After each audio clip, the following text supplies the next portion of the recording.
Okay, hi everybody. Let's see.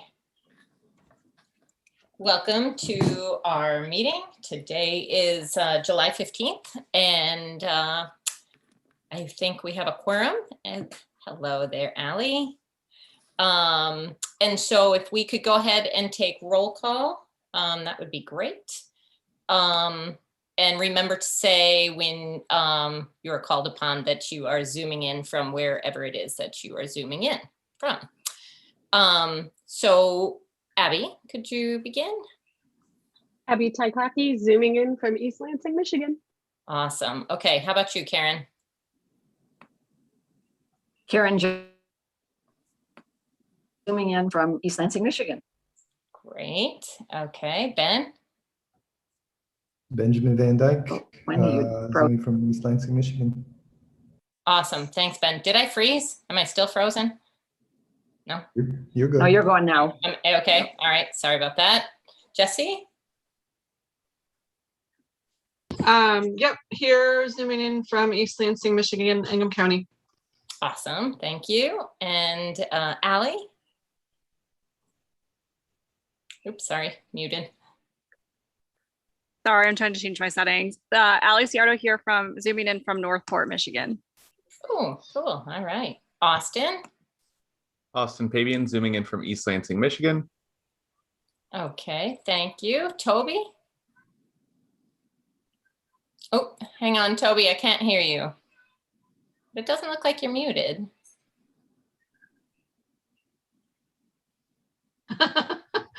Interpretive dance from Toby, though. I like it. But no, we still can't hear you. That is nice. Okay, is that better? Yes? Yeah, there you go. There you go. Cool. I Awesome. forgot to press a button, so I was technically muted intentionally.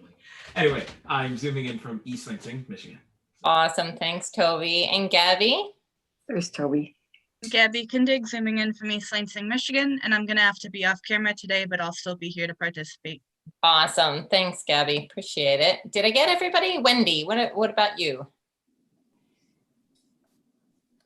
I don't know that I need to. Do you need to? No, sorry. But, okay. Scratch that. I'm Wendy Longpree, zooming in from Mason, Michigan. There you are. Awesome.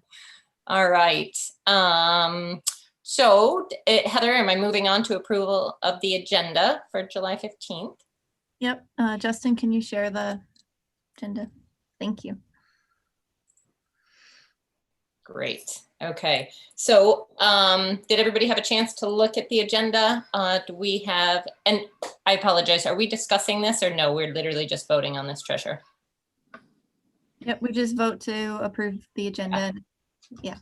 Okay. So do we have do I need a motion on that or no? Yes. Yep. Does anybody want to make a motion to approve that agenda, today's agenda? I, Karen Jennings, move to approve the July 15th meeting agenda as stated. Great. Okay. Do we have a second? I'll second Allie Ciardo. Awesome. Thanks, Allie. All those in favor? Aye. Okay, awesome. Looks like nobody is opposed. All those opposed? We're good. Great. Okay, agenda has been passed. Approval of the minutes from our last meeting, June 17th. Did anybody see anything in there that needed to be addressed? I don't see any hands. All right. Do we have approval of those minutes? A motion for the approval of those minutes? So moved, Madam Chairperson. Really? Okay, thank you. Any seconds? I'll second. Who is that? I'm sorry. Toby Williams. Toby, sorry, didn't pop up there. All good. Awesome, thank you. Okay, so all those in favor? Aye. Great. And all those opposed? All right, we are good. That is passed. All right.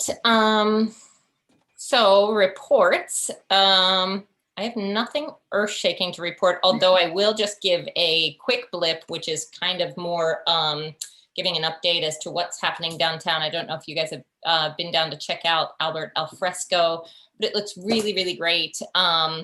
We are having a heck of a time, however, with said sail shades, the coverings, the very colorful coverings that are supposed to be providing shade. However, I was just down there, as Jesse saw a little bit ago, and we had to take them down for the 400th time. It's remarkable. We have filled those barrels. First, they were just the barrels, which were super heavy with a steel pole with cement in the bottom.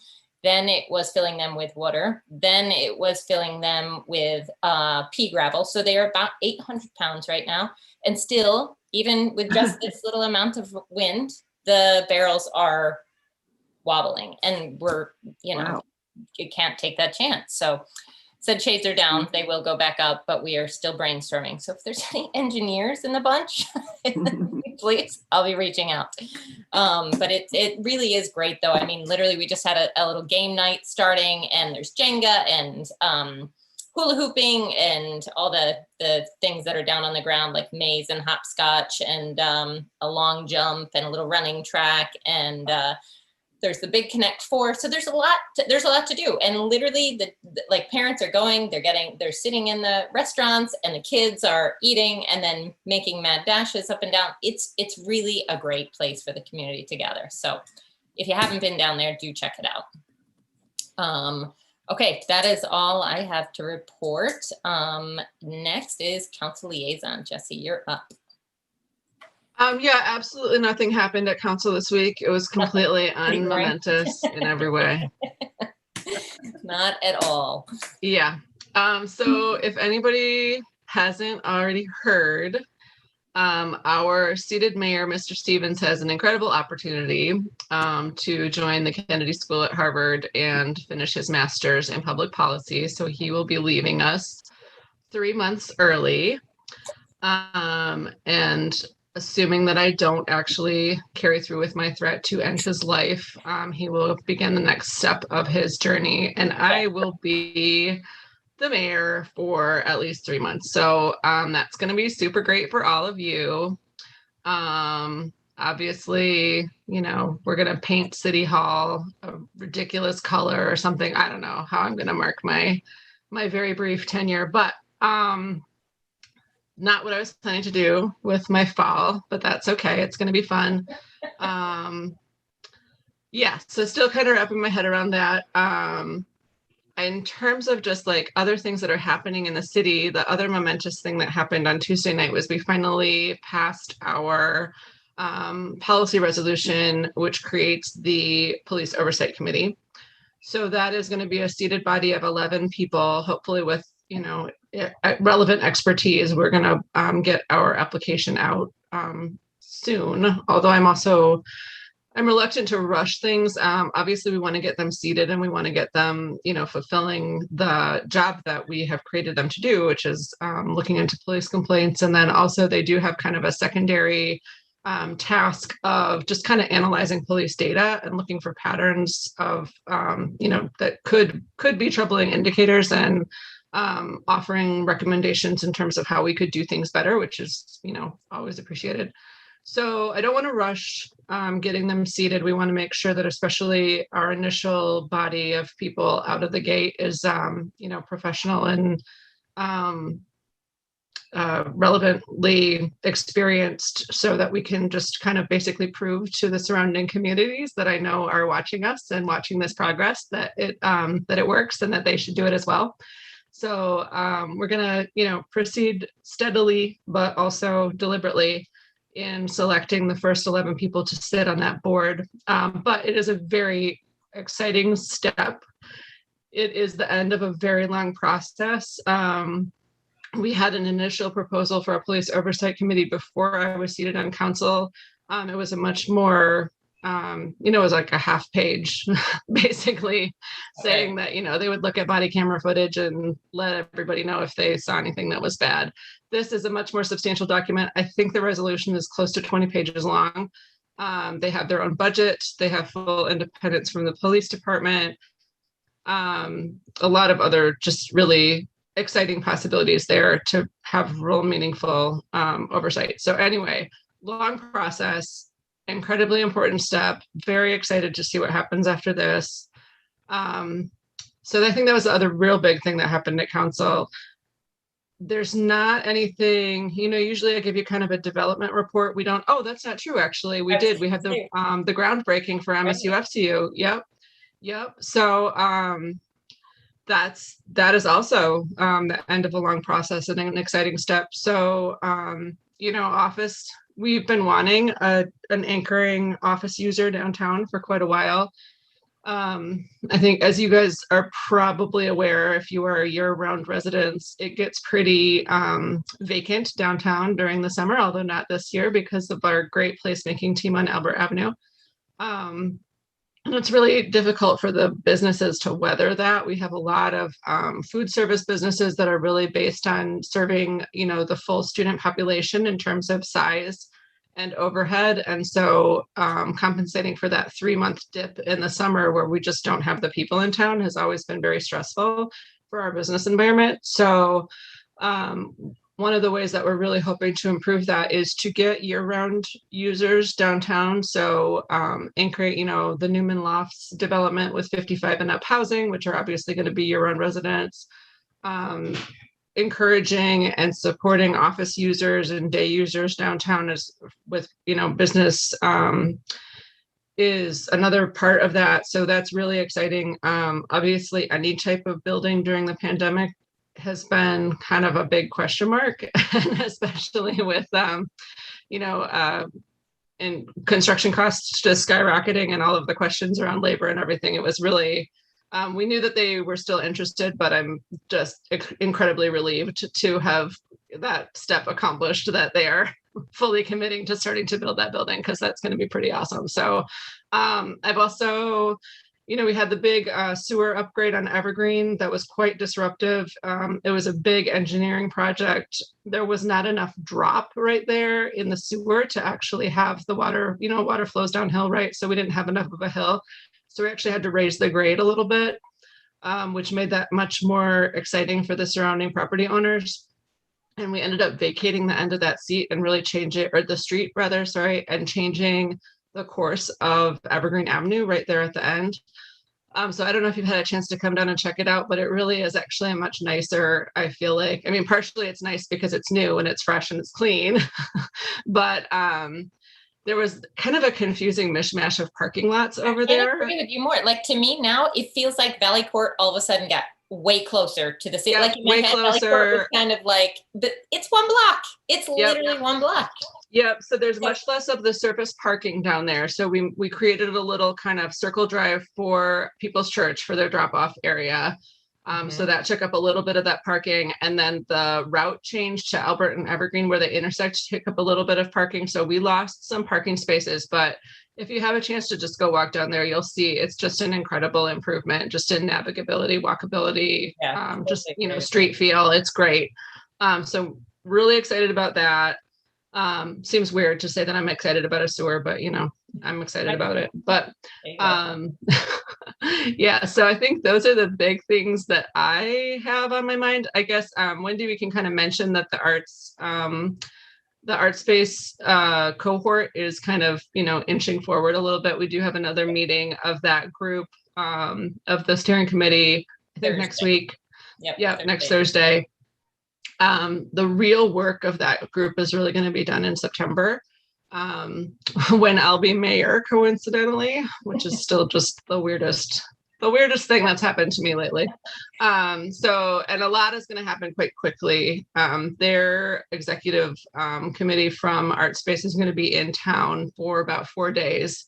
And it's going to be pretty 12-hour day schedule in terms of showing them around and doing some focus groups and community stuff. So I'm sure that you guys will hear a lot more about that as it actually gets closer and as it takes shape into what those community outreach group part of that is going to be, because obviously we're hoping that you guys will be involved with that. So exciting, pending, looming, but not really moving forward quite yet. Exciting, I couldn't agree more, Wendy, that the Albert stuff is just so exciting downtown. I was down there for about an hour and a half this afternoon. My shop neighbor Woven Art has been doing social stitching out there where they just bring their knitting out onto the plaza and sit and knit on the plaza. So I joined them today with some sewing. And it was just great to see. I mean, there was families, there was, probably at least 3 families down there with kids Right. running around, people bringing their dogs and cats. There was 2 cats down there today. On leash. no Yeah, less. on leashes. And the kids are kind of petting the animals and running around and playing the games, and the parents are sort of, taking their few minutes in the shade, and it's really lovely. So if you haven't had a chance to come check it out, please do. It's really fun. Our team has just been working their butts off to make it awesome, and it is working. So congrats to you guys, Wendy. I know Adam's not getting very much sleep. I hope you are. Yeah, not so Adam much and I text lately, each other but- at 3 o'clock in the morning, but because neither one of us are sleeping right now. But is there anything else that I can talk to you guys about?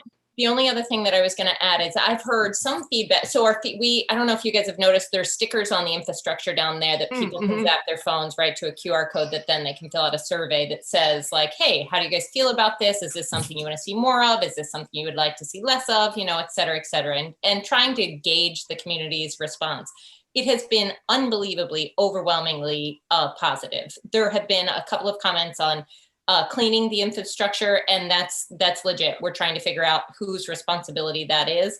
But overwhelmingly positive. I hope that gets to the ears of the powers that be to, keep that in mind for if we want a city that's not just built for cars, we have to do things like this, creative placemaking. Yep, I absolutely agree with that. We have a lot of stuff in our strategic priorities about alternative transportation, but we have got to make it more attractive than driving if we're actually going to make any headway on that. And that means that we've got to really dig in on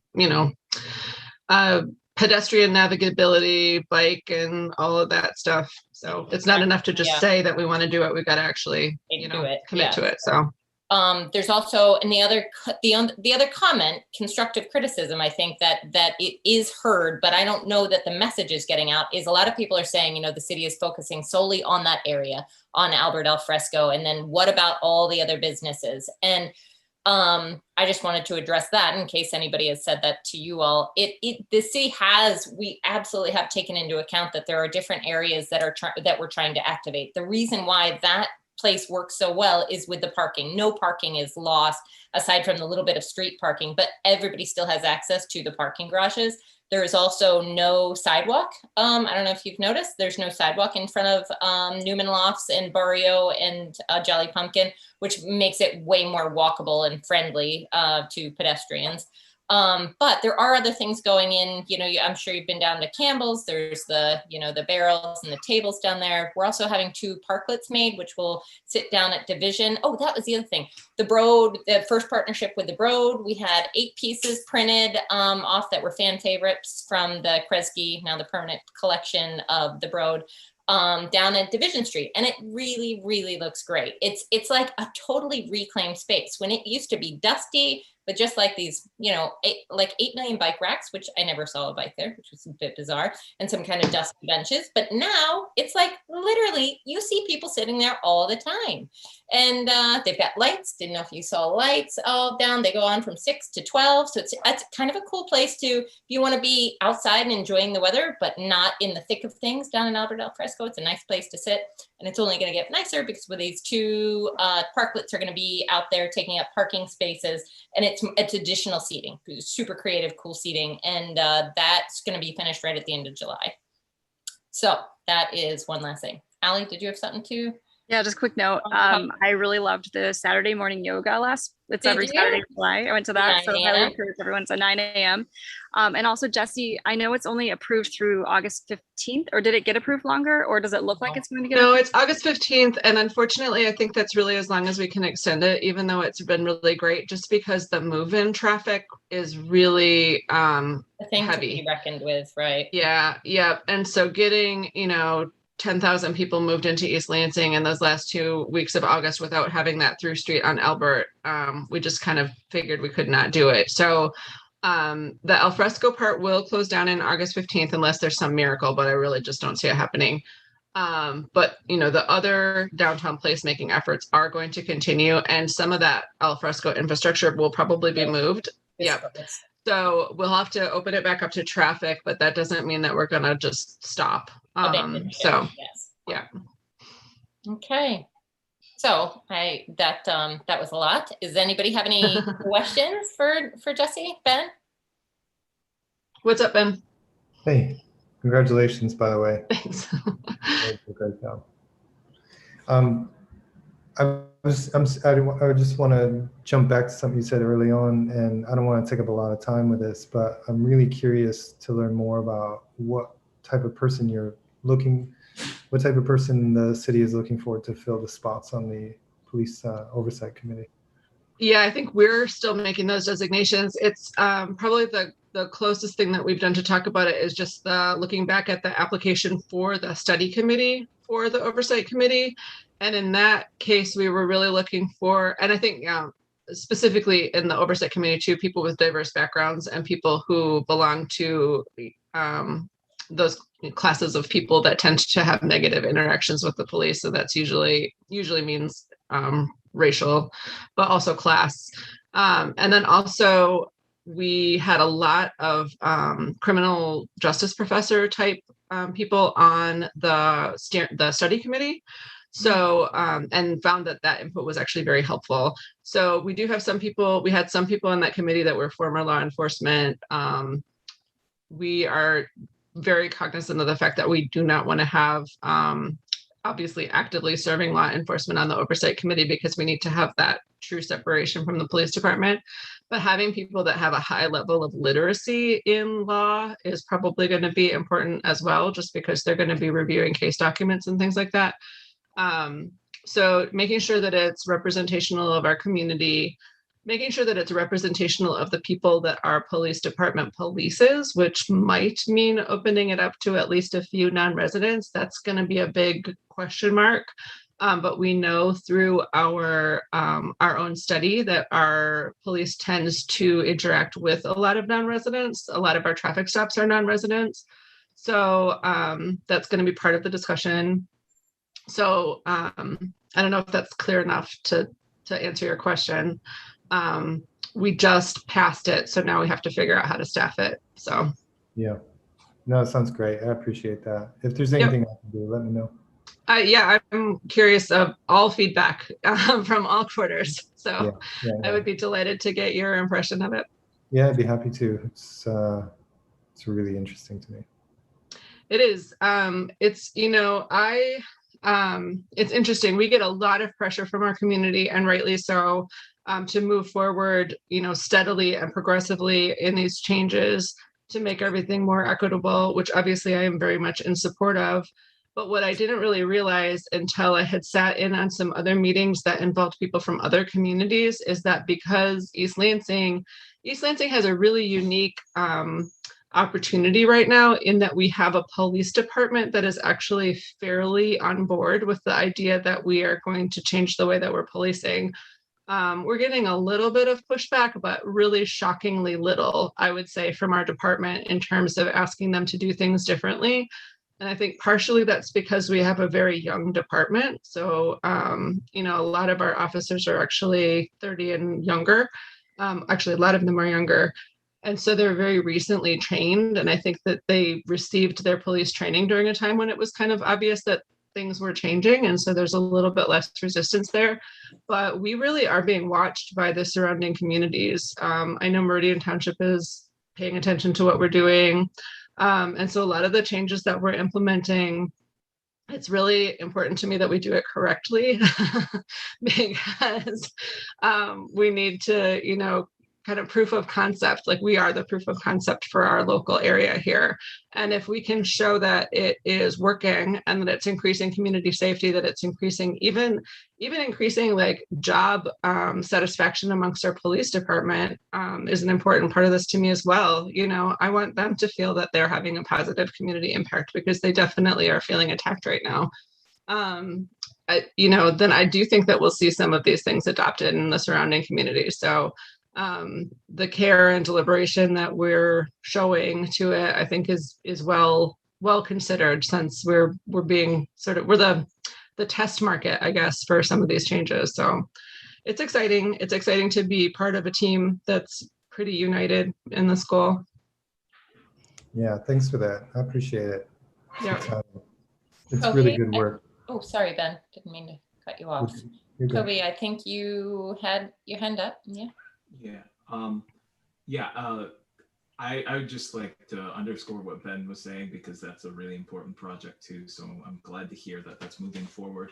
But I guess my question was a bit more, because I'm not really in the know on these things, kind of new to the board. I know, second meeting, about like long-term plans for some of those more placemaking spaces, especially when we do have college students back in town. I know, like you said, road closure is kind of an impossibility with the added traffic. Yeah.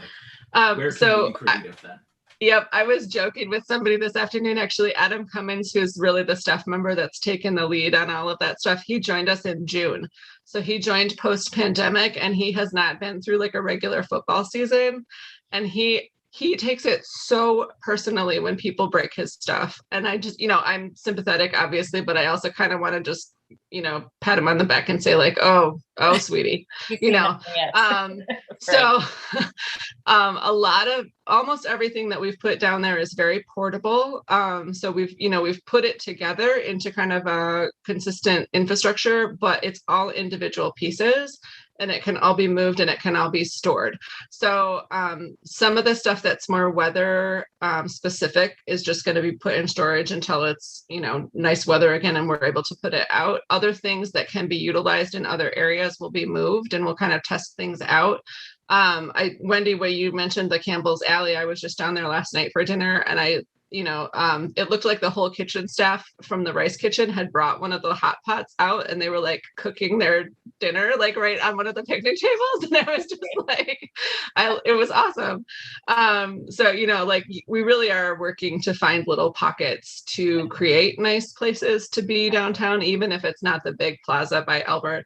So football season, obviously, like everything is fair game on football Saturday. So I imagine that we'll be putting a lot of it away in preparation for that, just because we don't want to lose it or break it.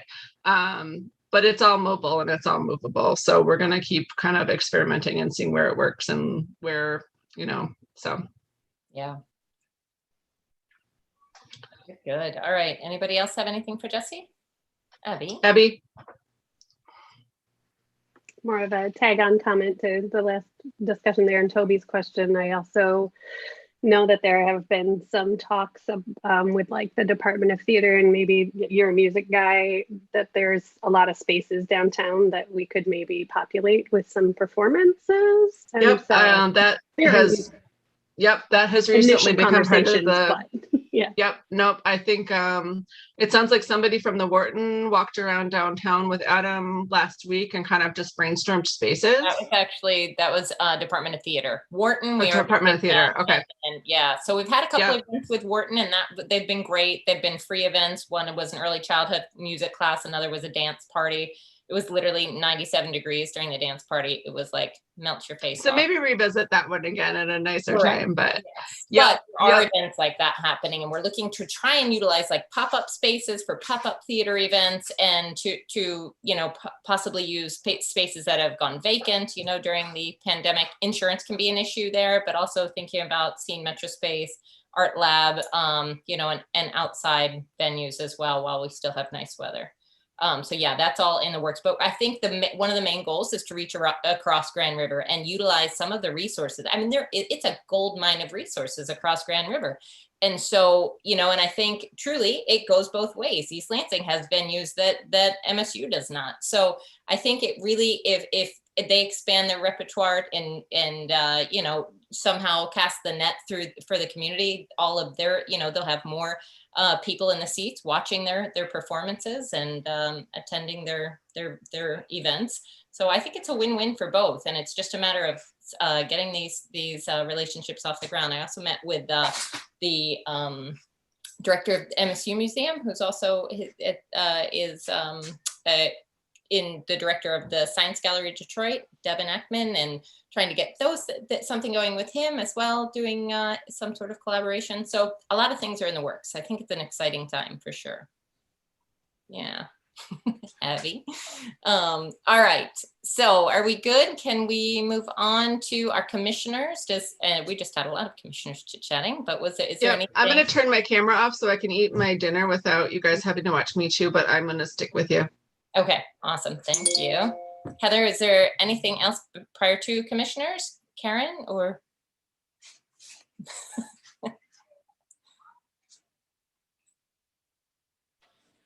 I think Ben has a report, and I have something that I would like to report too, but I know Ben has been working on his, so maybe Ben wants to go first. You know, actually, Heather, do you have Ben later, or, yeah, Ben is gonna. Ben's item is on the agenda, yep. Yeah. Oh, okay. So. I could go. Okay.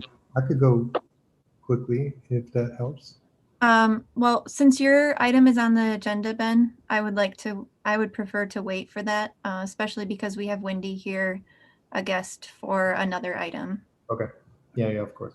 Okay. All right. I'm sorry. I didn't realize Ben's was on the agenda. So I just real quickly would like to report that yesterday I had coffee with Becky Tenbrink, who is the Assistant Development Director for the College of Arts and Letters. And she wanted to talk with me about an event that the College of Arts and Letters is doing the week of National Arts Week, which is Sunday, September 12th through Saturday, September 18th. Is this called Art Launch, Jen? Arts Launch, yeah. Oh, great. Yeah. Yeah. It's really phenomenal. Looks like Yeah, so so- many things, but keep going. Yeah, so in the past, the College of Arts and Letters did an event at the Grand Hotel on Mackinac Island for years and years and years. And supporters of the College of Arts and Letters and faculty and students would go up for a few days of different arts events. Like sometimes theater students would be presenting something, but it kind of had run its course. It had gotten down to about the same 30 people going year after year. The Grand Hotel changed hands a couple years ago. And so the College of Arts and Letters, and plus that didn't happen last year during the pandemic. So they thought it was a good time to break away from that and do something new. So they're launching this Arts Launch, which is going to be a series of events and classes for the university and for the community. And, you know, they really are hoping that they will get good community participation. So Wendy, have you had a chance to talk with them too about how they can promote it or anything? What's your— yes, it's on people's radar, I should say. Okay. That. But is there a concrete plan? Not specifically, but absolutely we can, you know, help promote that in however, you know, they see fit. Mm-hmm, mm-hmm. So Karen, if you want to meet, you know, I'd be happy to meet if we want to meet with her as well, the woman that you met. Okay. I mean, that Yeah, would be great. yeah, let's see if we can set something up, because they are really hoping to get not just East Lansing participation, but the greater Lansing area, you know, for people to come in. We talked about a lot of things, including parking and how that, you know, that could be a real barrier to a lot of people, and they hadn't really thought about that yet. Anyways, it's, you know, I think they've got a lot of— phenomenal. Yeah, it's, I mean, there's such, I saw the list of proposed events, and it's quite a wide variety. So yeah, I think it would, that I would be happy to meet if you think that would be helpful at all. Okay, great. I will get in touch with you about that. Yeah. And then the other thing that I wanted to just talk about for a minute is, because there is a new museum director in town, the supporters of the Great Lakes Folk Festival are like revving their engines to say, all right, is this the time that we try to bring back the Great Lakes Folk Festival? So, interesting. Okay. yeah, very interesting. Sally Potter, you know, who does the booking for the 10-pound fiddle and really is like a force in the folk music world in the greater Lansing area, and was responsible for the singing tent event at the Great Lakes Folk Festival for the last few years. I mean, she is really, really hoping that that it can be born again. Wow. Yeah, for 2022. So I don't know what the city, I've chatted with Sally. I don't know if the city has any appetite for trying to bring that festival back, but I just wanted to mention that people are talking about it. It's brewing, yes. Yes, it's brewing. Yeah. Wow, fantastic. Heather, do you want to speak to that? I just want to say because not everybody's been around since the Folk Festival. The Folk Festival is an event hosted by MSU, and I was the city liaison to them. So I would help them like get their streets closed and connect with the right city people to make it happen. But it was all MSU staff that was actually leading the charge and supporting the festival throughout the weekend. So it's had so there many was no funding, Heather, that came from the city. It was all funded through MSU strictly. Nope. The support from the city was in kind, so they didn't have to pay me or anything like that. I'm not sure if they had to pay DPW or anything. It may have all just been in-kind support from the city, but we didn't write them like a $10,000 check or anything. Right. Fascinating. Yeah. Well, that's exciting because that was a fun weekend. Yeah. All right. Abby.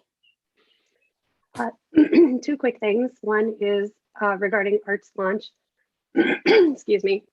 I will be leading one of the panels events that is a part of that. And the concept for my panel was Anatomy of a Collaboration. And I haven't pursued this all yet, but the idea was to have arts commissioners and maybe Heather and maybe Jesse as mayor and sort of have a panel discussion of how creative placemaking collaborations can happen between MSU and the city of East Lansing. So awesome. Good to know we're all on board with that. So I'll be pinging you to make that happen. The other quick thing, I just wanted to follow up on the Pinecrest Juneteenth event that we had, which was a wonderful performance, turned out to be a wonderful artistic performance with Dr. Lee Taylor and Worship Without Words and the African Masquerade Dancers. So we had a spoken word performance about the history of Juneteenth. We had fantastic dancers, and we also had Imelda Hay perform her original music and some drumming. It just was a beautiful event. So just wanted to follow up on some cool like neighborhood art that was happening. Positive, right? Great. All right, anybody else? I'm not seeing anybody else with their hand up. All right, so moving right along. Heather, it's all you. All right.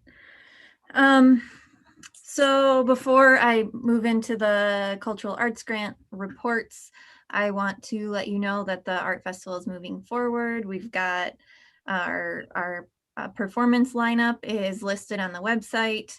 A version of our artist demo is listed on the website, but I have 2 updates later that need to be put on there. That kind of keeps changing around, but I think this is the final version that I'll upload tomorrow. And then we sent out our last mailing to the artists today with their arrival information. The only thing that we need now is volunteers. We've had really good sign up, but we still have some gaps. And the biggest gap is with the tear down at the end. Mainly what we need is help to get the artists safely and effectively out of the festival site. And that takes a few volunteers. So if you haven't signed up, if you're interested, if anybody's watching and wants to sign up, you can find. And what exactly does that entail, Heather? Just so people know, is that brute strength? Is that, what is that? The ability, I was gonna say to stand, but you just have to be mobile because you'll go to the artists when they are fully packed up. You'll give them a golden ticket. They'll go get their cars, and the golden ticket will get them back into the festival site. Okay. And then they pack up their car, give the golden ticket to the volunteer on the way out, and leave. So that's pretty simple. Yep. And then there's a lot of other things that we need help with, but It's more miscellaneous kind of throughout the festival at this point. So, and that Sign Up Genius link can be found at our volunteers tab on www.elartfest.com. Good. So that's the Art Festival update. The Cultural Arts Grant reports were due June 30th. We had all except for one person respond in some way. So Justin, can you pull up the actual, yes, the report. So you'll see reports from the ceramics program, which looks like I spelled program wrong. Great. The All of Us Express Children's Theater. The film festival I have not heard from yet. Art Festival is scheduled for August 7th and 8th. Kindness Rocks is their reports in, and I don't know if you've been to the farmers market at all, but they gave out, I want to say, and by they, I mean I was there. I handed them out like 300 Kindness Rocks packets, and they've got a dedicated little garden and everything. It's really cute, and my house is covered with painted rocks now. The East Lansing Libraries report is in. Pump Stock is scheduled for August 21st. Jazz Festival report is in, and the Spartan Tartan dance competition have had some restraints that are, I guess, extraneous to everything else that everybody else has had to deal with. So they don't have a final rescheduled date yet, but it's looking like sometime in April of next year is when they'll be using our funds. So I can tell in her emails, she's like ready to go, but she just can't. She's not allowed because of the dance competition. So we're looking good there. And then I think that was the only report, because the other thing I want to talk to you about is the downtown mural. And I actually put that on a discussion item so we could have a conversation about it. So that's all the reports for me today. That's awesome. Thank you, Heather. Okay, Justin, do we have any communications from the citizens? There are no attendees. No attendees this evening. Okay, thanks for the heads up. Business agenda. Heather, back to you. Yeah, so Justin, I'm gonna ask for a lot of scrolling, I think. MSUFCU is they did groundbreaking for their development downtown East Lansing this week, but they also are building another building out by their current headquarters on Coolidge. So in order to be able to break ground with that project, we need to take a look at where they propose to place their art for the public art requirement.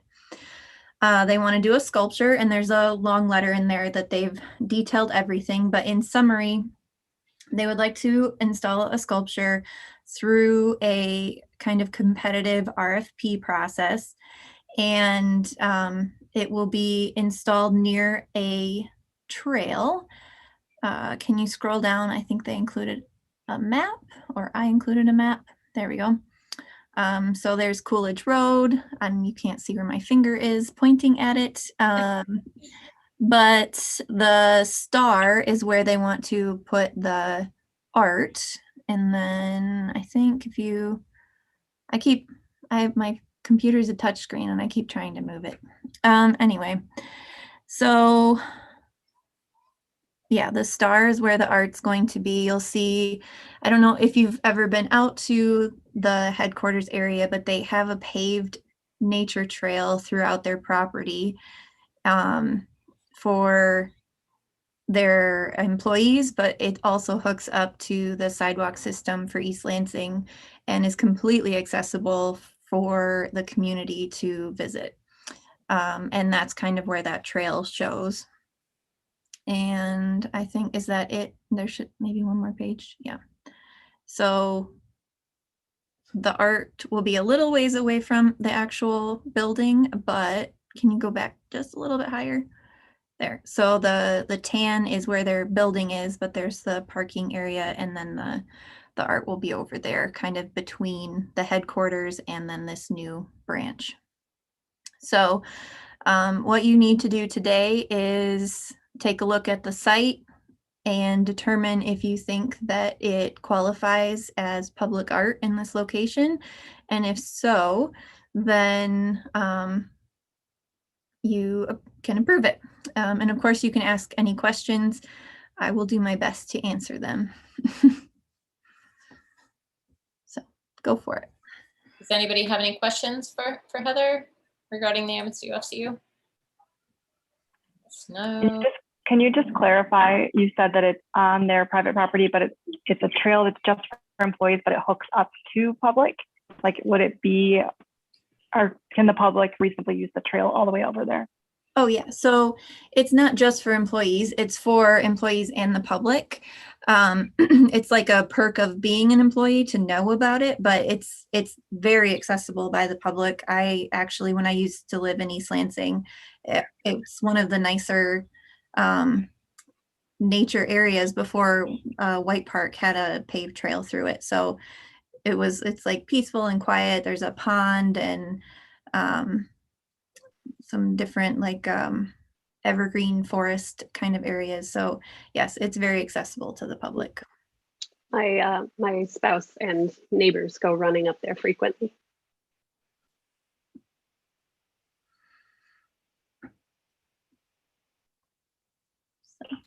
It's good to hear. I'm trying to stay muted because I'm surrounded by literally 4 children. So good. Thanks, Sally. Toby? I guess to put it into perspective and make it like more helpful for other people that are considering it, like what neighborhoods are like closest to that area, just so you can get a feel for like how many people are actually going to be, oh, that's kind of in my way, I'll go over there. Right. There's no neighborhoods like right there. They're out on the way to the Department of Public Works building. And what's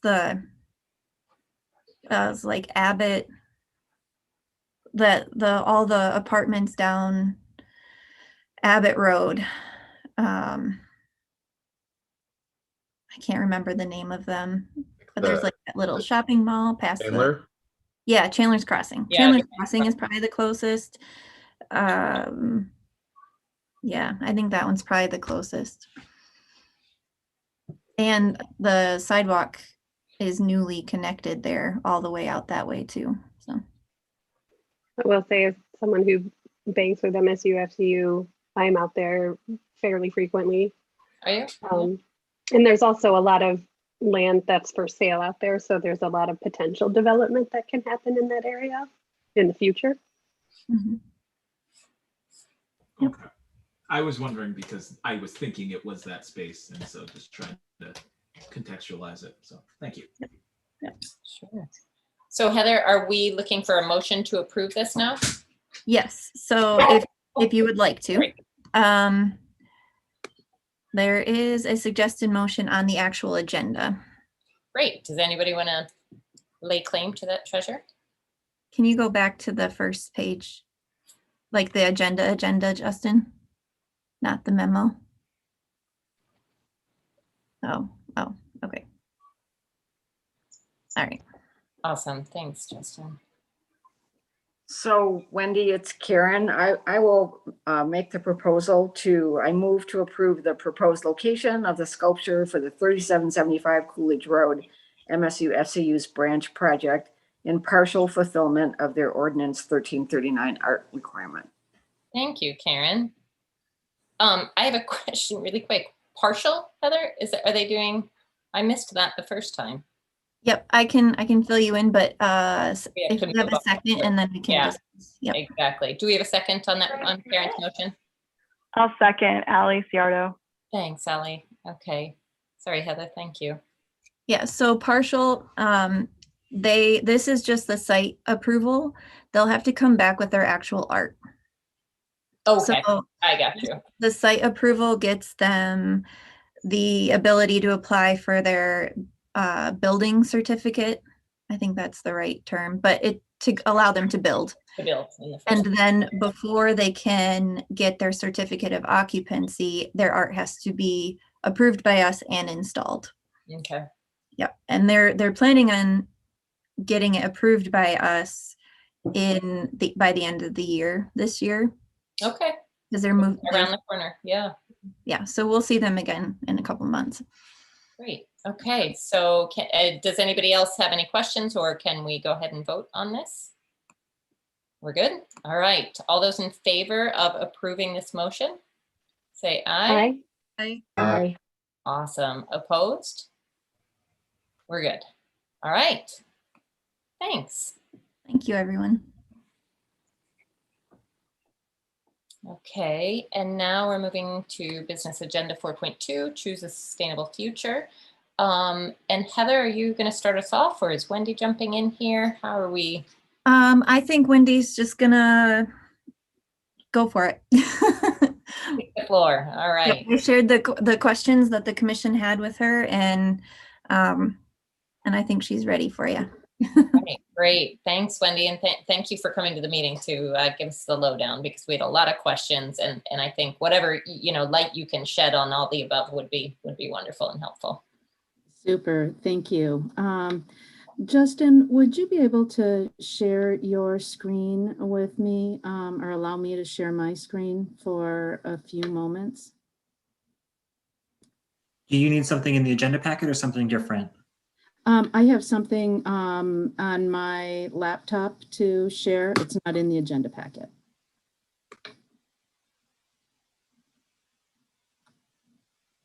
You should have the ability to share your screen, Wendy.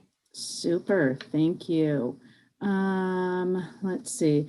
What you're going to see me open up actually is a folder that's got a series of documents in it, and this is kind of the best way that I thought I could share some information with you.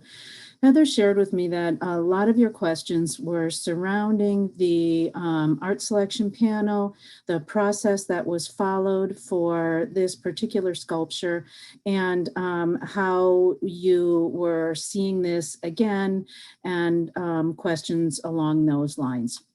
So what I wanted to start by reviewing real quickly with everybody is, because I think this will answer some questions, is there are basically three pieces of what I would call enabling or guiding documents related to the Arts Commission, the Art Selection Panel, and this process. The first is, can you see this okay? Can you see the document that's says articles, boards, and commissions? No, Wendy, the only thing that will show up is the window that you select when you select share screen. Okay. So you have to reshare every time you open a new document. Okay, thank you so much. Let me try there. So now can you see a document that says Article 5, Boards and Commissions? Okay, this is Article 5 of the City of East Lansing's Charter. And this basically is the part of the ordinance that deals with boards and commissions. And this outlines, basically, it defines all of the boards and commissions in the city, and it gives an outline of their general, general operating procedures, as well as their charges. It talks about removal of members, meeting dates, etc.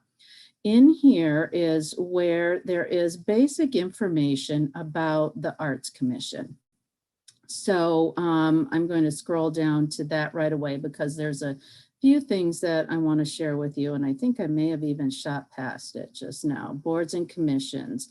Arts Commission comes after Transportation Commission. You'd think they would be in alphabetical order, but they are not.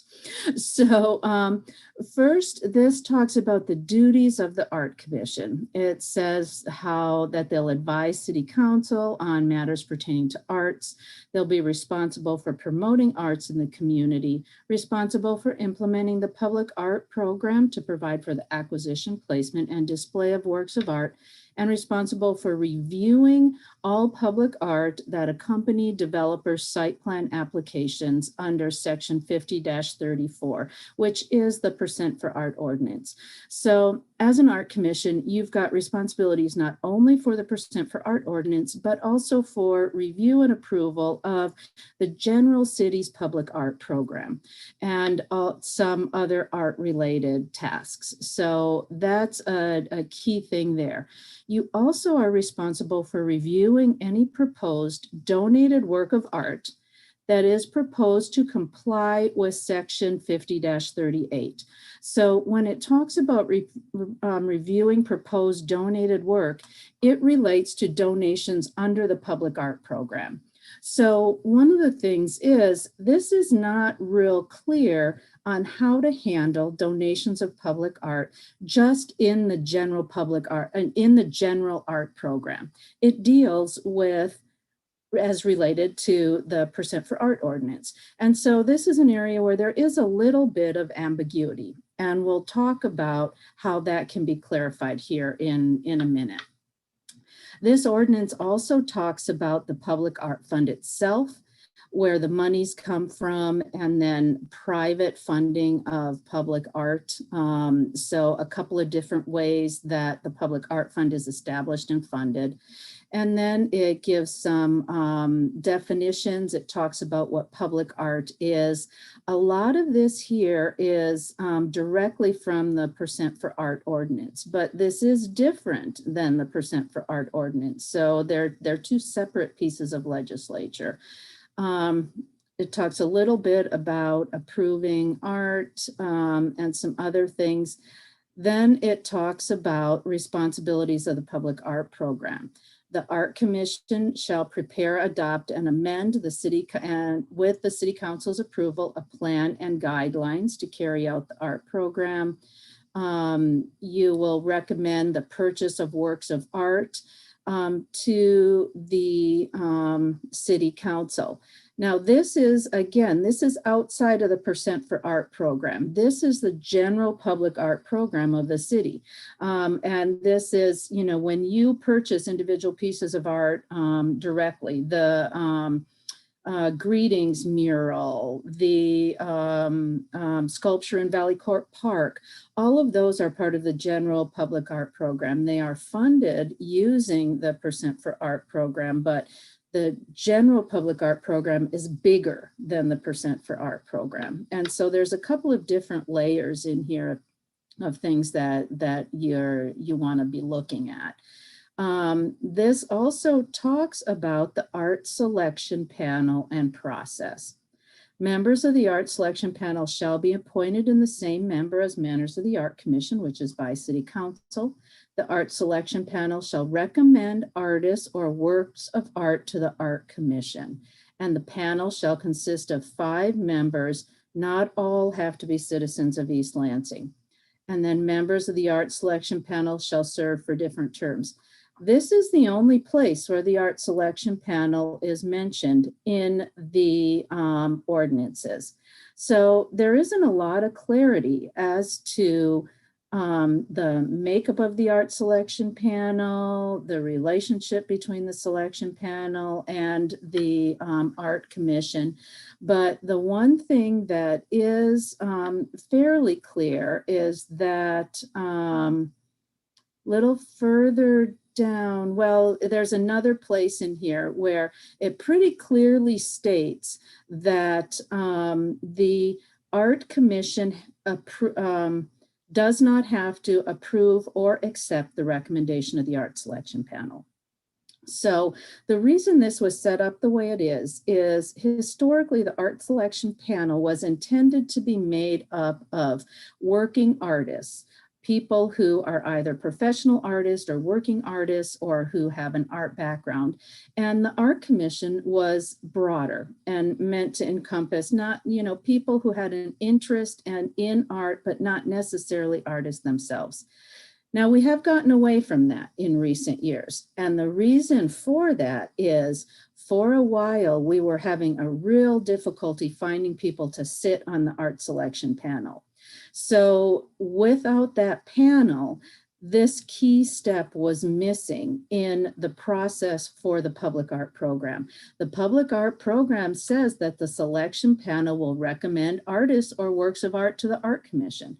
So without the panel's review, this aspect of the program was missing. So we accepted several people to the art selection panel who aren't necessarily working artists.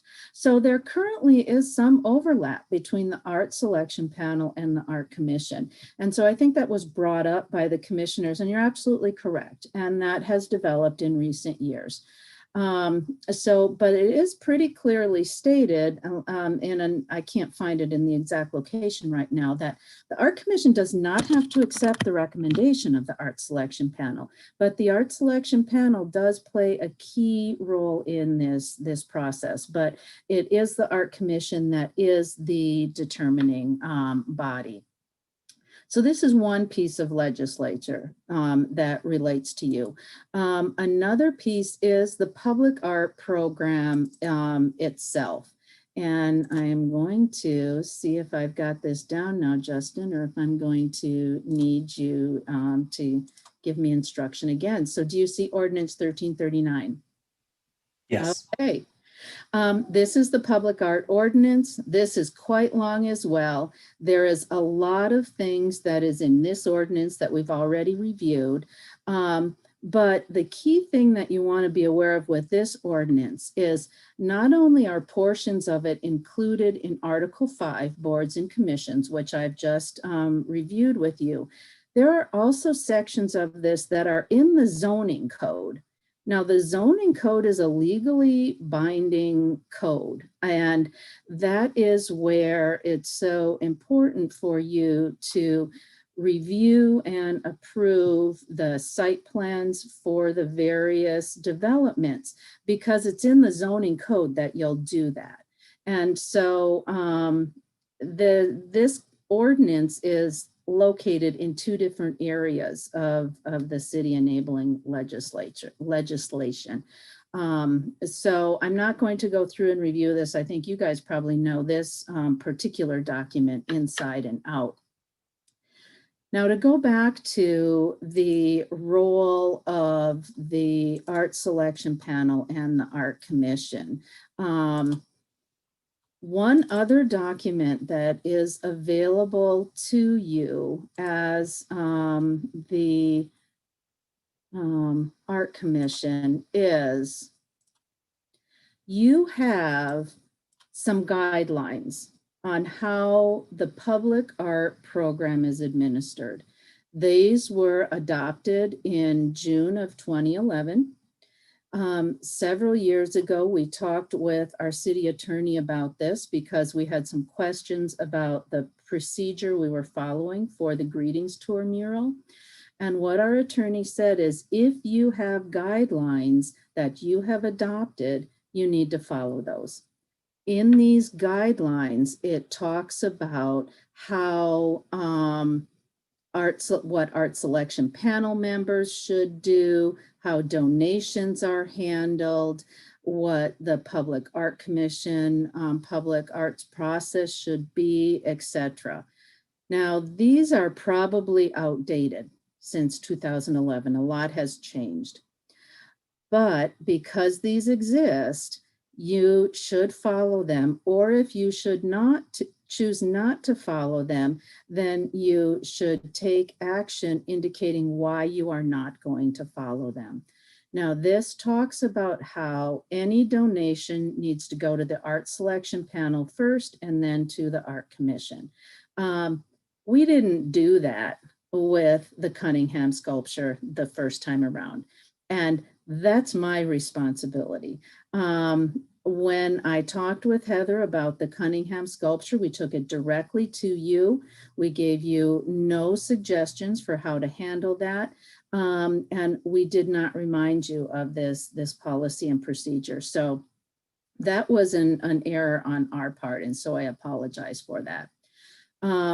When the request came to you first, I'm going to stop sharing my screen here, and I'm not sure I know how to do that at this point in time, Justin.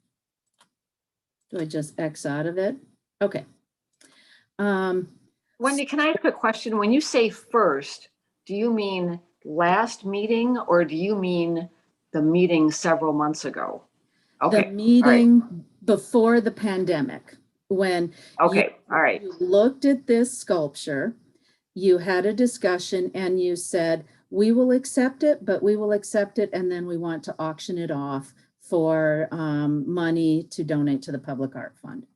And so you made that decision. And then that never got implemented for a number of different reasons. We had the pandemic. Heather and I did some research on how to actually make that happen and found out that it would be considerably more cumbersome than we had originally thought. We never revisited the commission about that sculpture. However, I started looking at a project that I was working on, Patriarch Park, and we found this location that I thought would really be wonderful for a sculpture. I knew about the Cunningham sculpture. I thought, hey, this is great. And I asked Heather to come back to you and talk to you again about this donation in the new context. However, I knew that then I realized the art selection panel is going to need to look at this first. So I suggested to Heather, she take it right to the art selection panel and then to you. I'll accept responsibility for that decision as well. In hindsight, it would have been more respectful to come back to you first and say, I would like you to reconsider this. And I didn't do that. And I want you to know that was my decision on that. And I apologize for not respecting your initial decision and coming back to you first and asking you to reconsider. So where we're at right now is I still love the idea of a sculpture in the location in Patriarch Park. If you go out there now, I think it's a wonderful location. However, this is your decision. Part of your role in the city organization is to review these requests, make recommendations and provide direction. And if you read through some of those documents, it does talk about how it is your responsibility to make recommendations to people in the city who are doing city developments. So that is your recommendation, and we will respect whatever decision you make. If you want to follow what the art selection panel said and accept it, great. If you disagree and you don't feel you want this sculpture or not in this location, that's fine as well. This is your decision. And I will continue to look at how I might be able to do something in this spot because I think it's a great spot, but maybe it's a different kind of sculpture. Maybe it's decorative landscaping instead. Maybe there's something else we put there. Maybe there's another play piece, you know, I don't know. But I just want you all to, I wanted to clarify some of the different roles, and I'm prepared to answer questions if you like. If I can't, I will get those answers from our city attorney. And I also wanted to make sure you were aware of how we got to this place and what I saw as options for us moving forward. So I think I've probably just talked really fast for at least 15 or 20 minutes. So thank you for your patience, and I will now be quiet and respond to any questions or input you have. Thank you.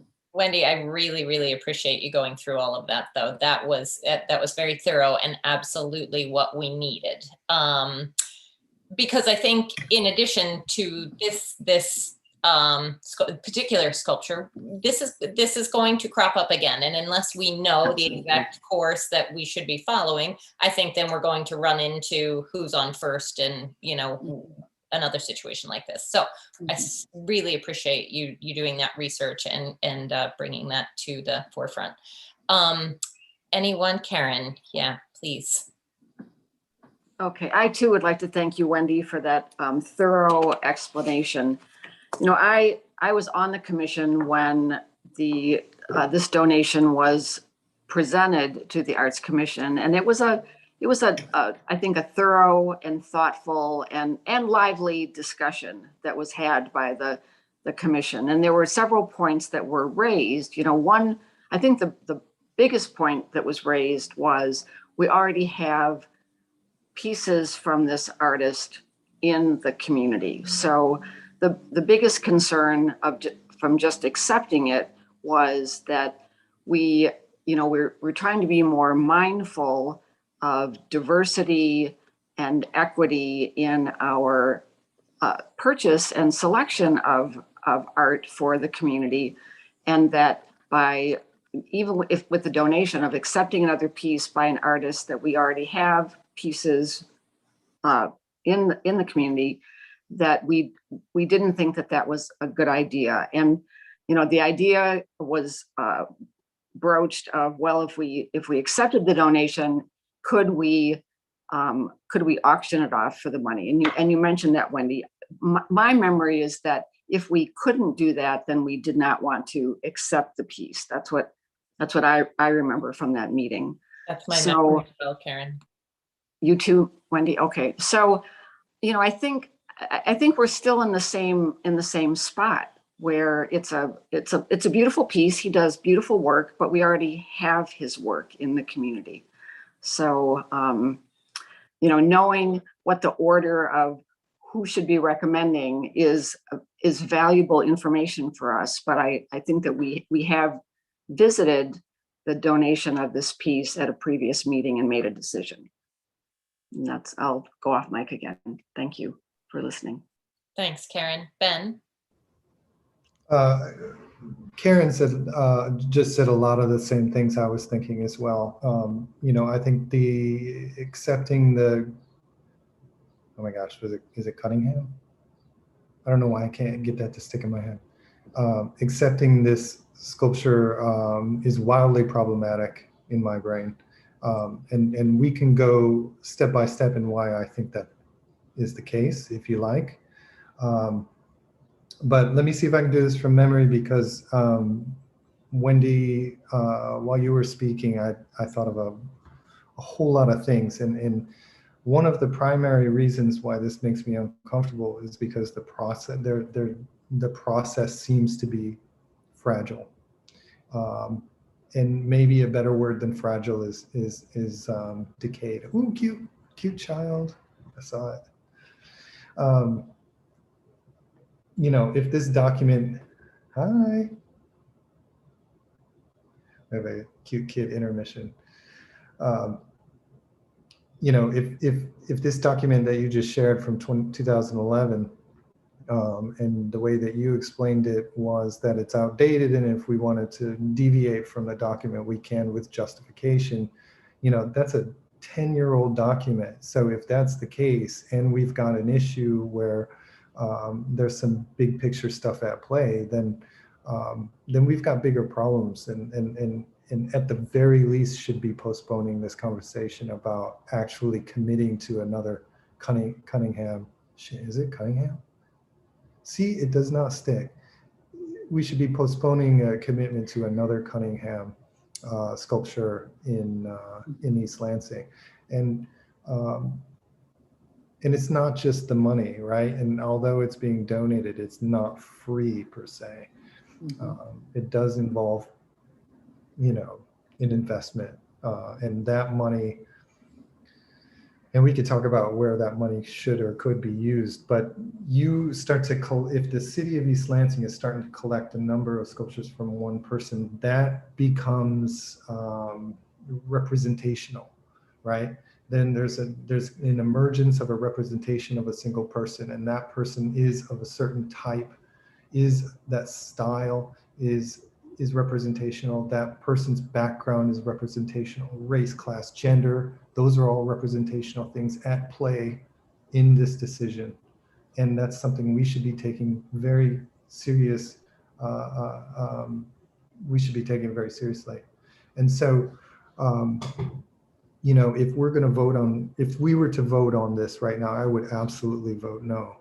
But what's more important, what's below the surface is process, and I think this process is not flawed. It's just, it needs to be tightened up a bit. And before any decision can be voted on yes or no, I would recommend that document from 10 years ago be adjusted, updated, agreed upon, and from both committees, this one and the art selection, and anybody else that it touches.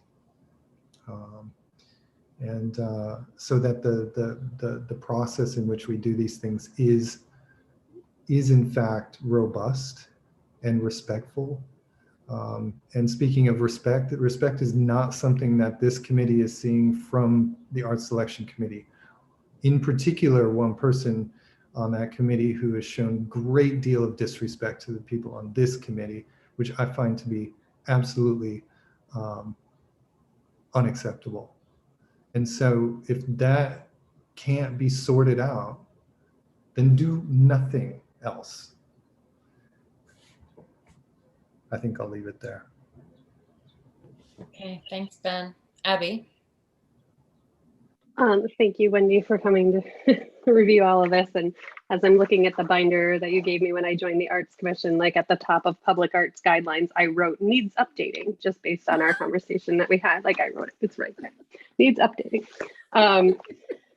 So one thing I wanted to get your an additional clarification on, and maybe because it needs updating, this isn't a thing that you can explain at this point. But when it says under artwork donations that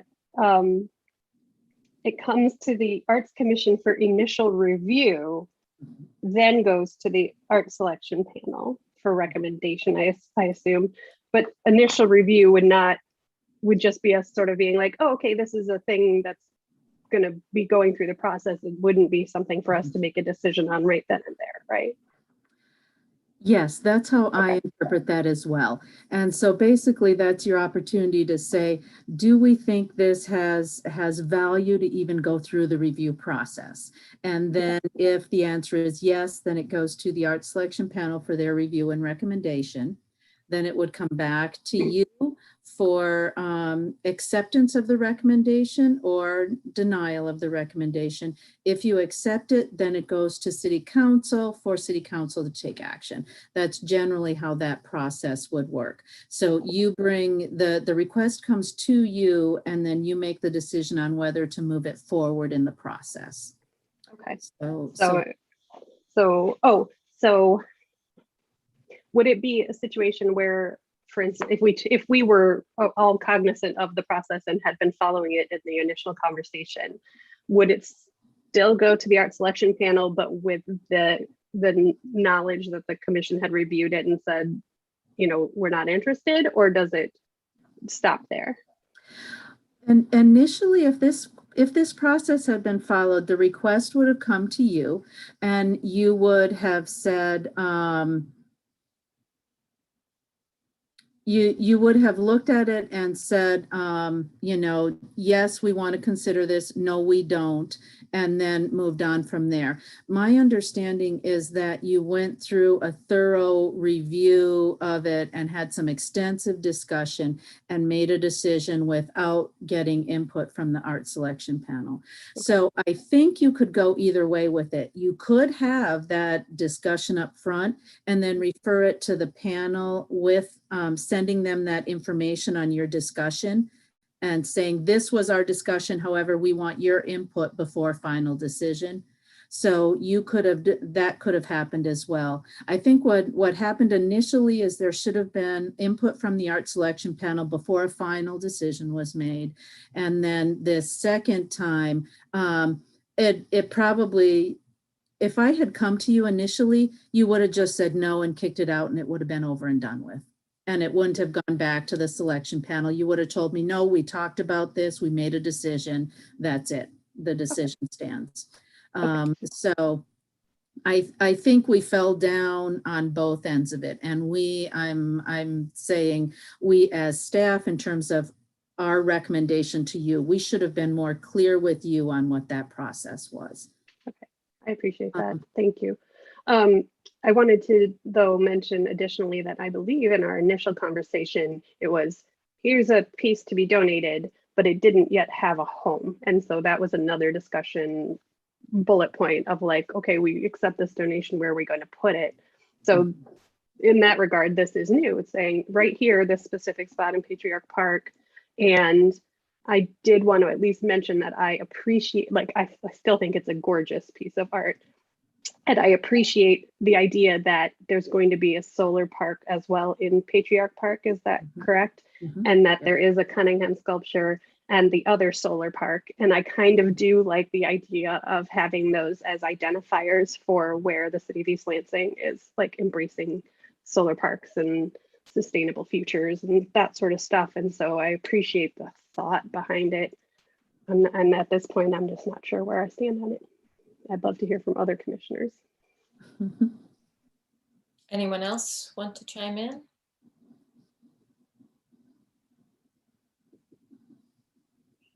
Toby? Yeah.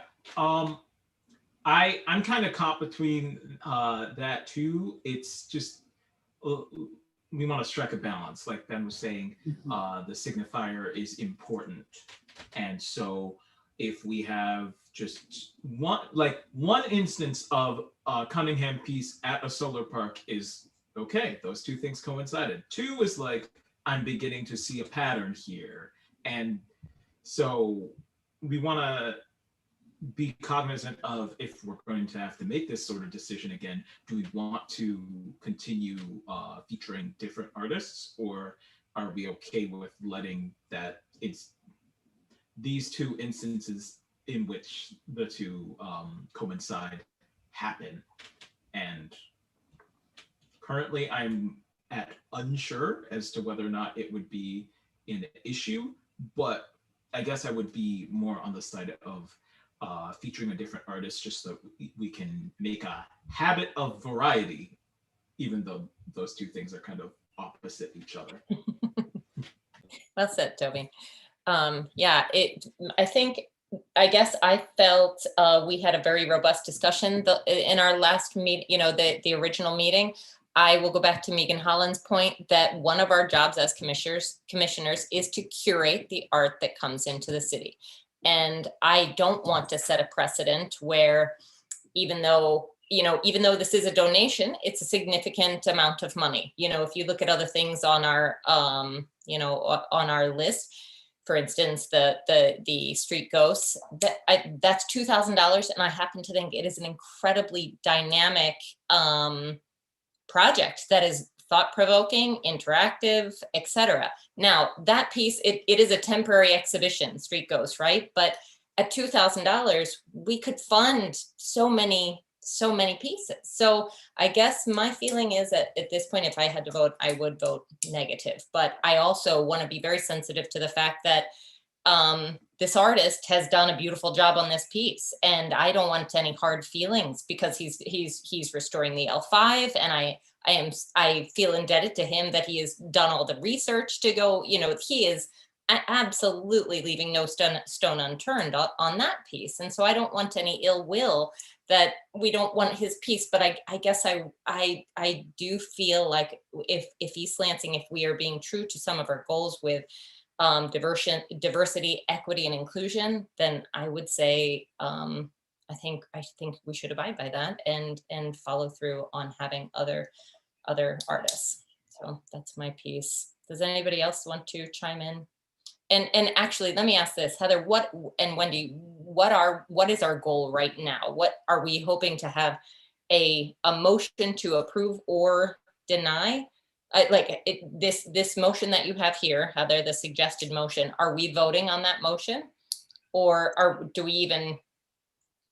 The suggested motion, I basically copy and pasted your memo from last month about this, because Wendy was going to have so much more information, and I wanted to make sure that you had what you had last month on top of it. So what you're going to do today, and you can choose to not vote also, like Ben said, you can choose to table this indefinitely. But so that's one option, table indefinitely and review the public art, well, what was the name of the document? Guidelines, public art guidelines, and edit those and then get them approved by council, I think is what would have to happen there.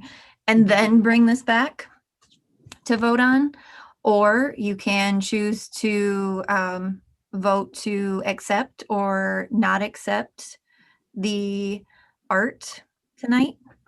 And if you choose to accept it, then the suggested motion on there is for the installation fee.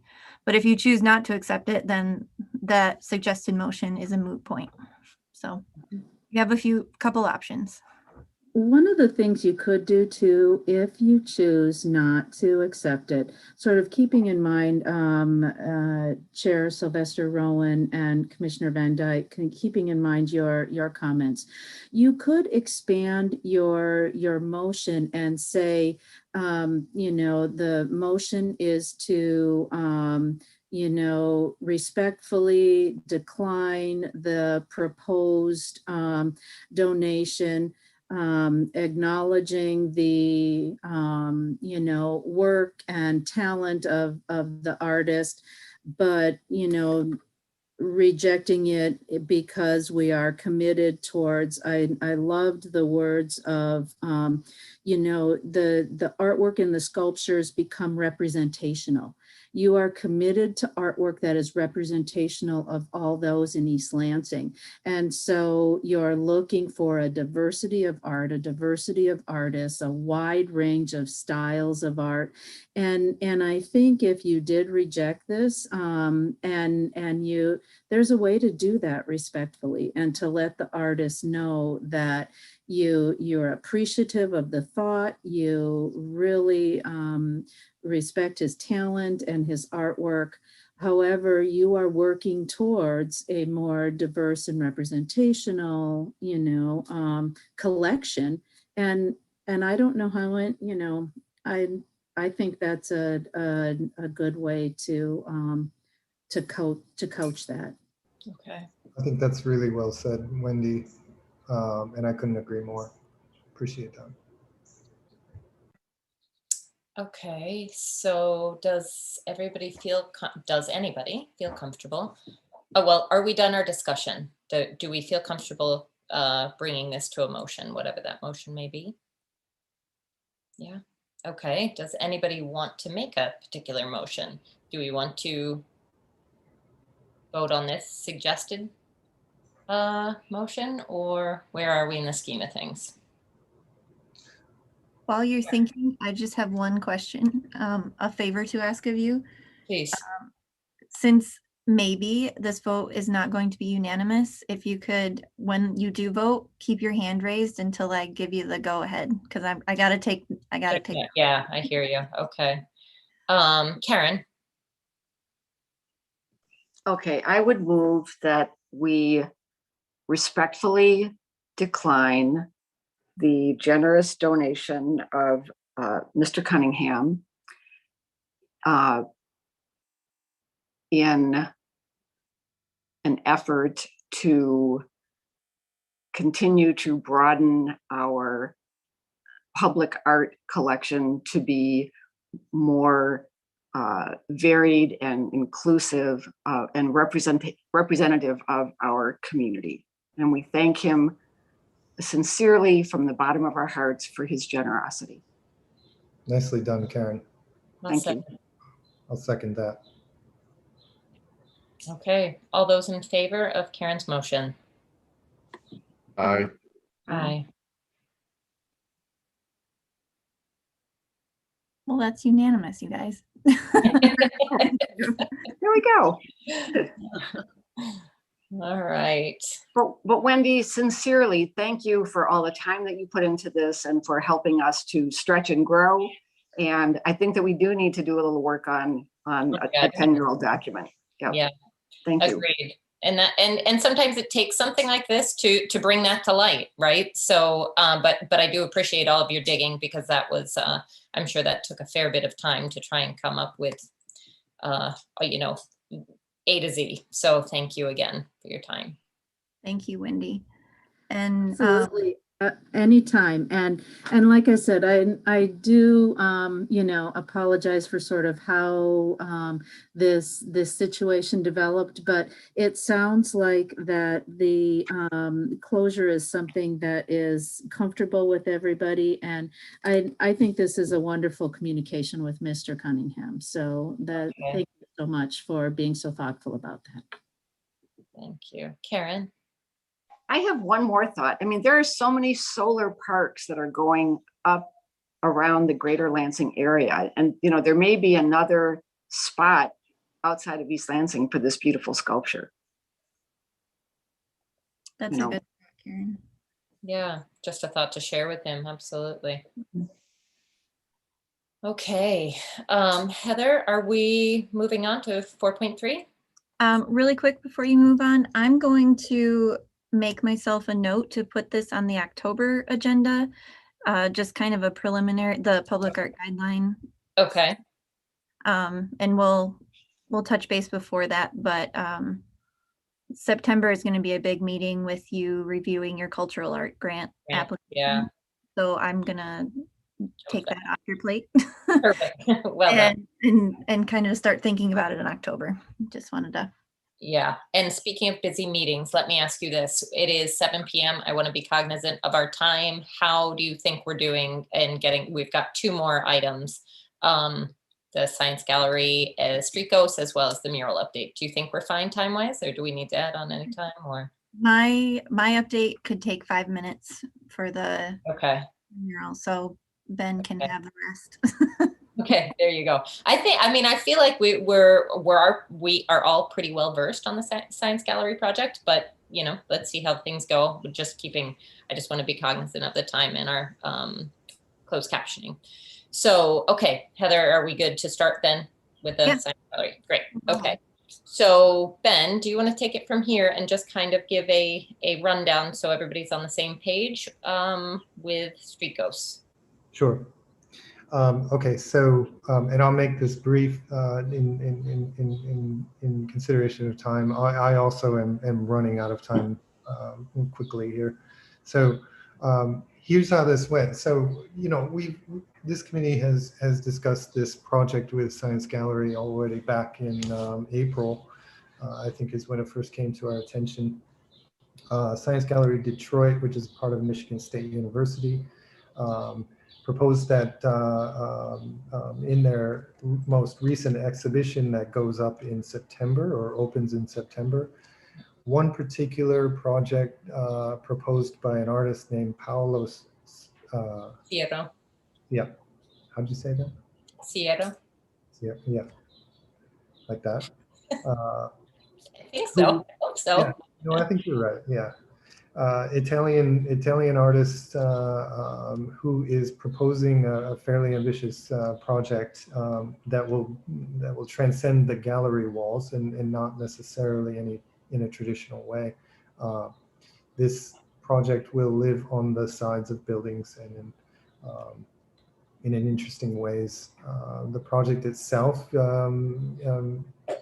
can speak about it in a second. Let me just say that,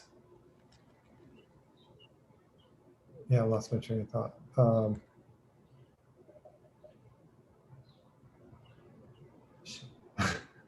Where were you going? What? I don't know, my brain just went gone, done, right. It's getting late. It's all good. So that all these pieces are going to be printed out. They were images from Google Earth. They will be printed out and affixed to the sides of our downtown businesses. It's, right. I mean, you absolutely may recognize people in the community whose images are now going to be on the walls. And that's the discourse. That's the tension of what is private, what is public. Is your image, is your likeness, you know, something you have control of or not?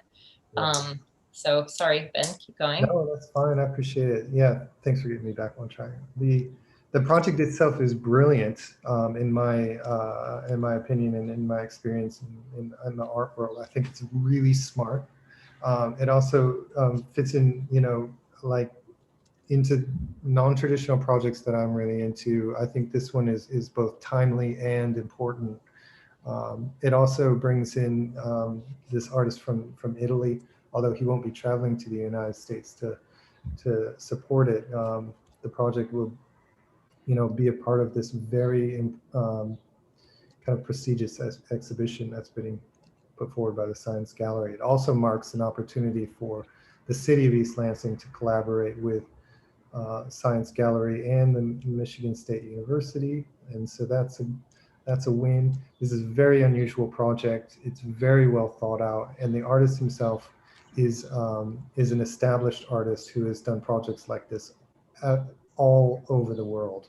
Yeah, and truly, one project is cooler than the next when you start digging into some of his past work. It's very thought provoking, and I think they're talking points, right? It's all things that impact us, and it's it makes you think about things in perhaps a light that you typically may not have otherwise.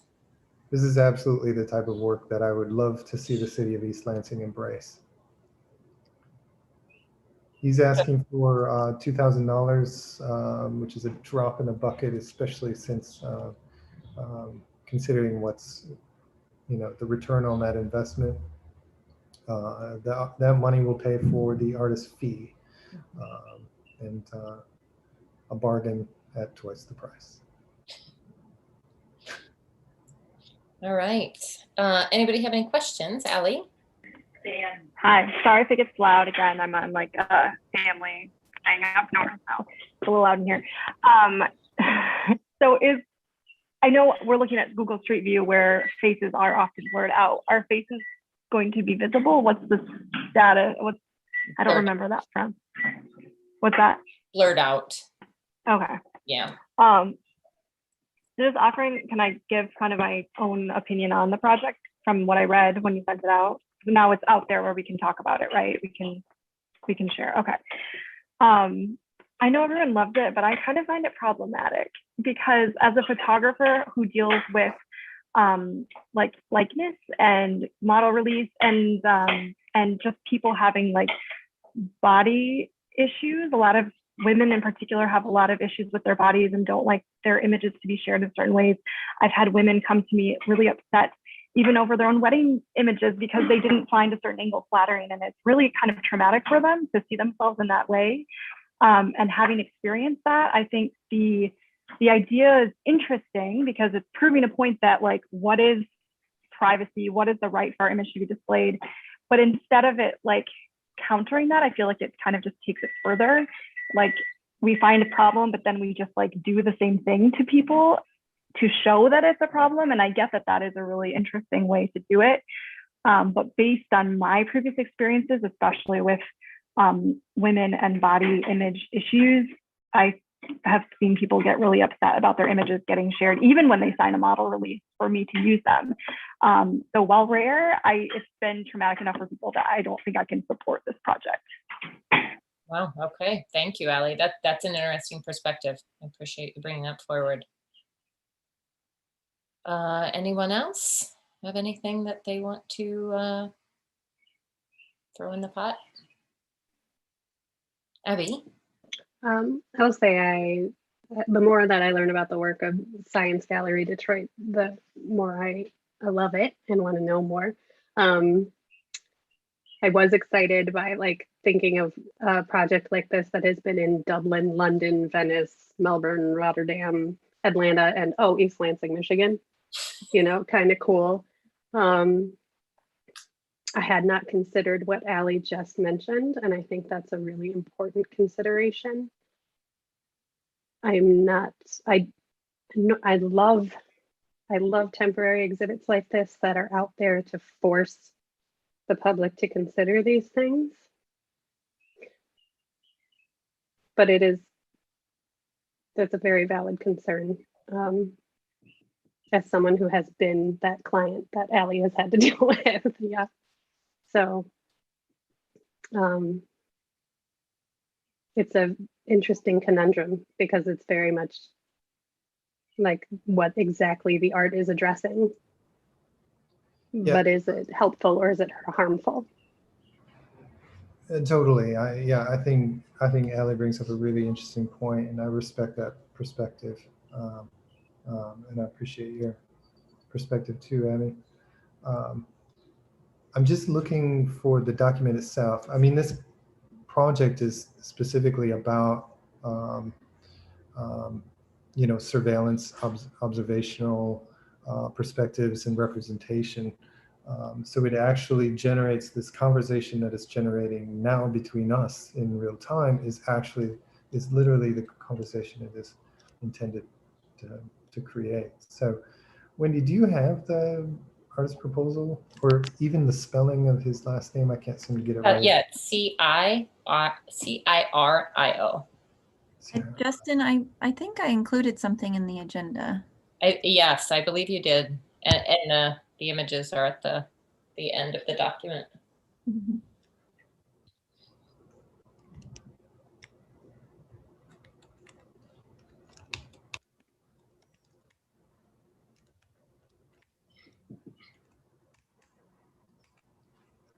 Also, in going through these images, it's interesting to see that the majority of them are women, or people presenting as women at least.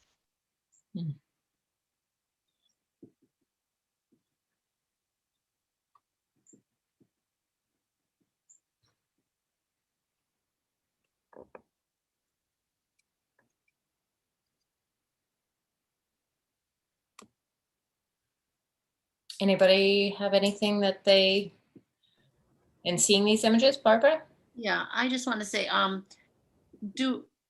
is there anything else going to be going along with this project, like some education that could include some discussion about body image and how people, how people react to that, both positive and negative, and the whole issue of the importance of people living with their body image and everybody else respecting that? I just wondered if there's a way to use this as an educational opportunity as well as talking about the whole issue of surveillance and privacy and what's yours and what's not, etc. Right. That I am not aware of. I can't speak to that, Ben. I don't know if you do. I mean, I know this is one part of a larger exhibition, right? So, but whether or not the larger exhibition touches on body image, I couldn't say. When reading the packet that was included, I honestly don't believe so, but I guess I think whenever there's an exhibit, there's always something to read along with it. And how do you how do you get that information out to people as they look at this and try to understand? I mean, some people will just look at it and say, oh, that's just a picture of people, not thinking about what they're trying to get the discussion to be. Right. I would agree on that front, and it's troubling because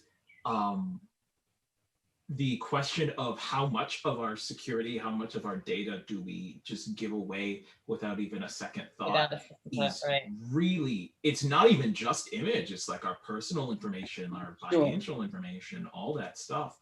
And it's kind of coming at the cost of Allie's previous point, which is where I'm torn, because both are legitimately important, and I think it would be valuable if we do go forward in highlighting that as well, because I think part of the lack of protection from exposure, even if it's your body image, is kind of another facet of that same lack of security that could be discussed quite heavily.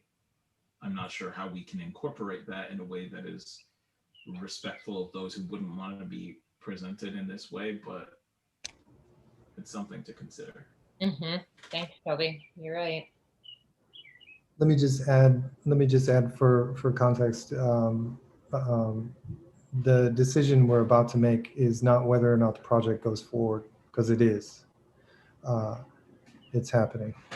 The question is whether or not we're going to pay for part of it. So this is strictly, our vote is strictly about the money. Gabby?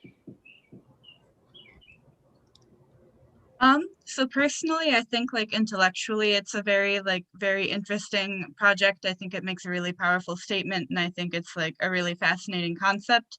But I think because of the points that have been made up, emotionally, it might not be great for the people who are being featured. And so especially also if we don't provide the context for the installation, and also if we can't like get consent from the people who are being featured. If we're not the ones running this exhibit and we can't like make adjustments to try to like make it more emotionally okay for the people being featured, I feel like I personally don't really want to give the funds to support it. Interesting. All right. Thanks, Gabby. Ben, do you think that there's any way to give, I don't know what the word is, our 2 cents? I don't think perhaps they're asking for our 2 cents. They're asking for our support. I think we can, you know, they're not asking for it, and even if we give it, you know, but if we do reject, you know, the funding, we can include a memo. We can include a justification, a reasoning, and it can outline all of these concerns. I think that's entirely appropriate.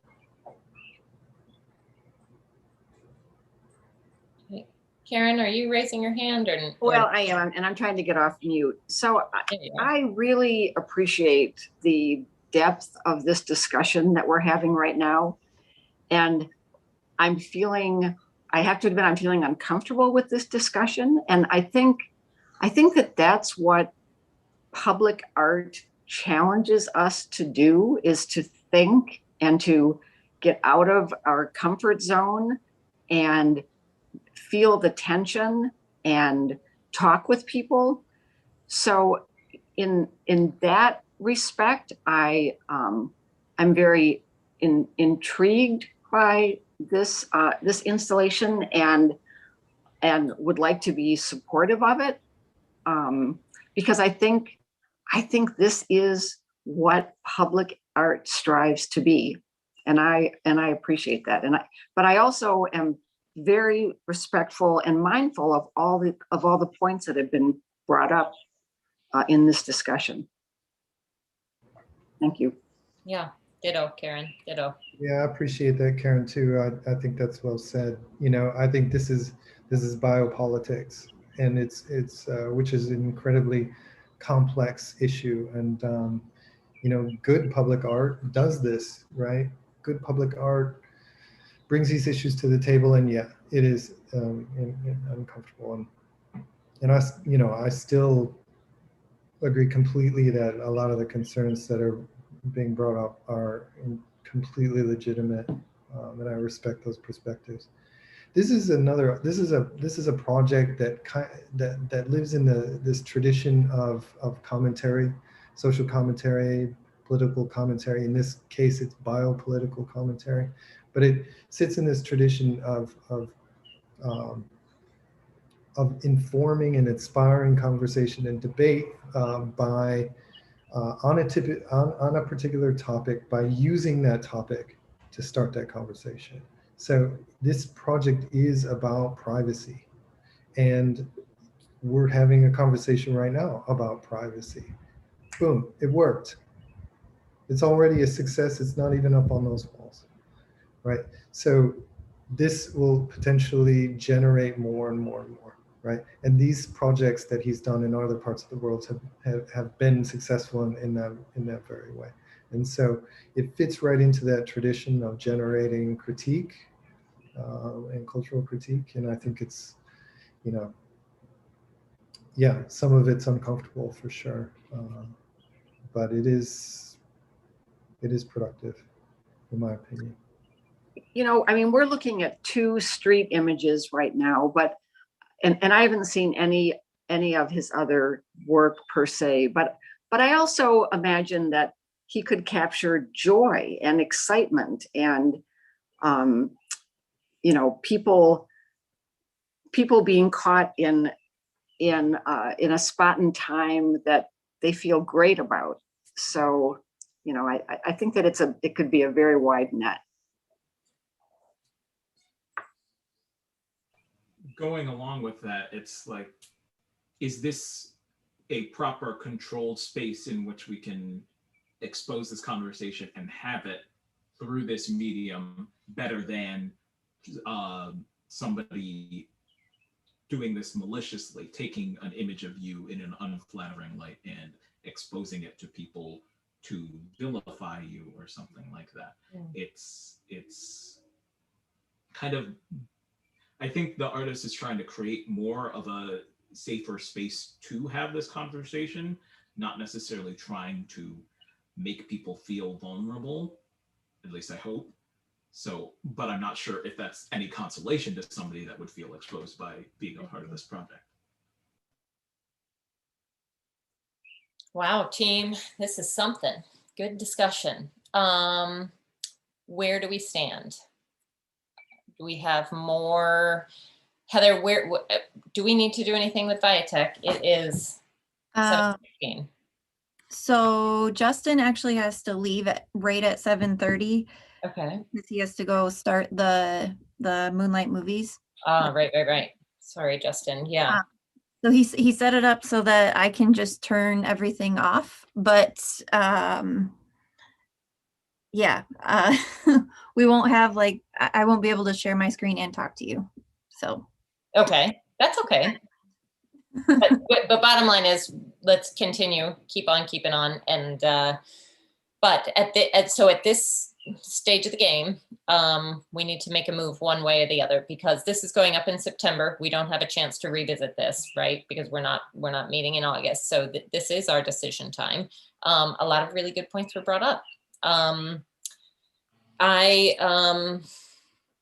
Wendy, it's Karen. I think we have a recommended motion. I think that we should, if someone wants to present that and vote second and vote on it. I think that's where we are right now. Perfect. All right. Who would like to make that suggested motion?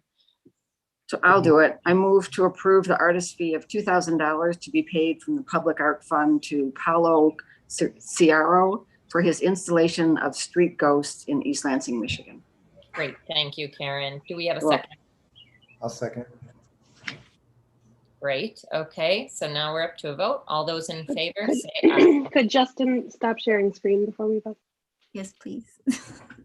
Oh, there we go. Raise your hand. Thank you, Justin.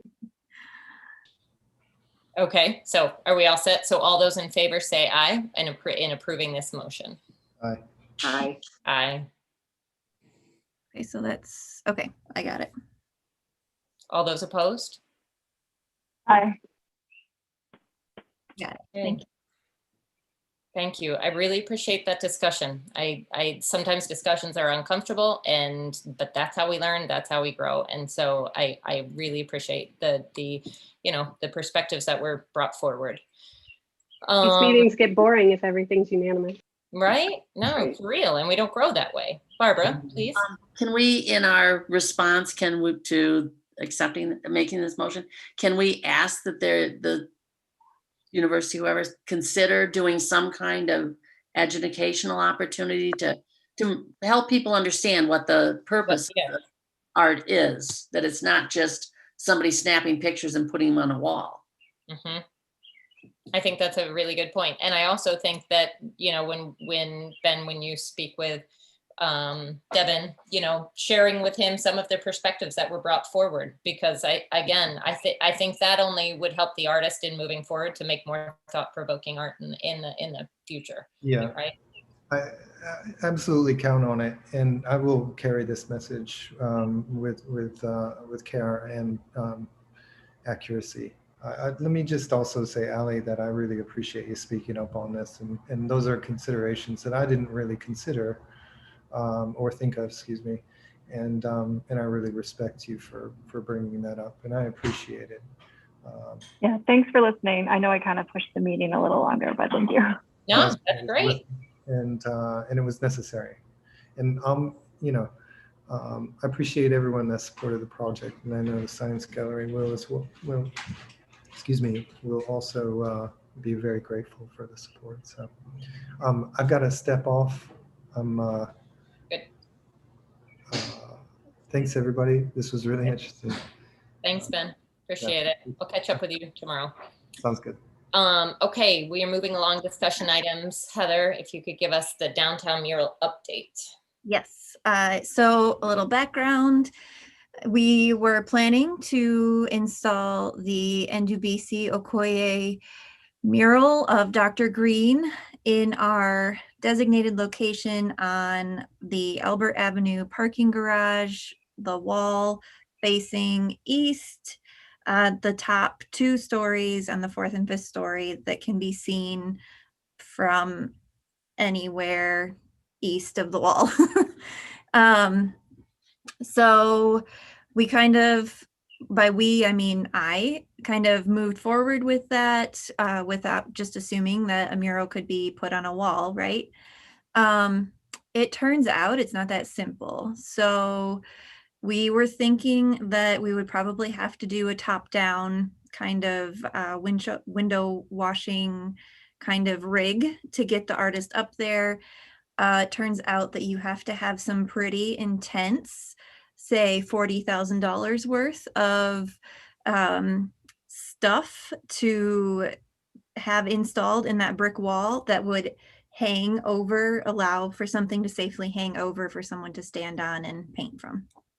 We don't have that in place, and we can't install that without significant financial implications and disruption of the residents who live there, because it would be on their amenity decks.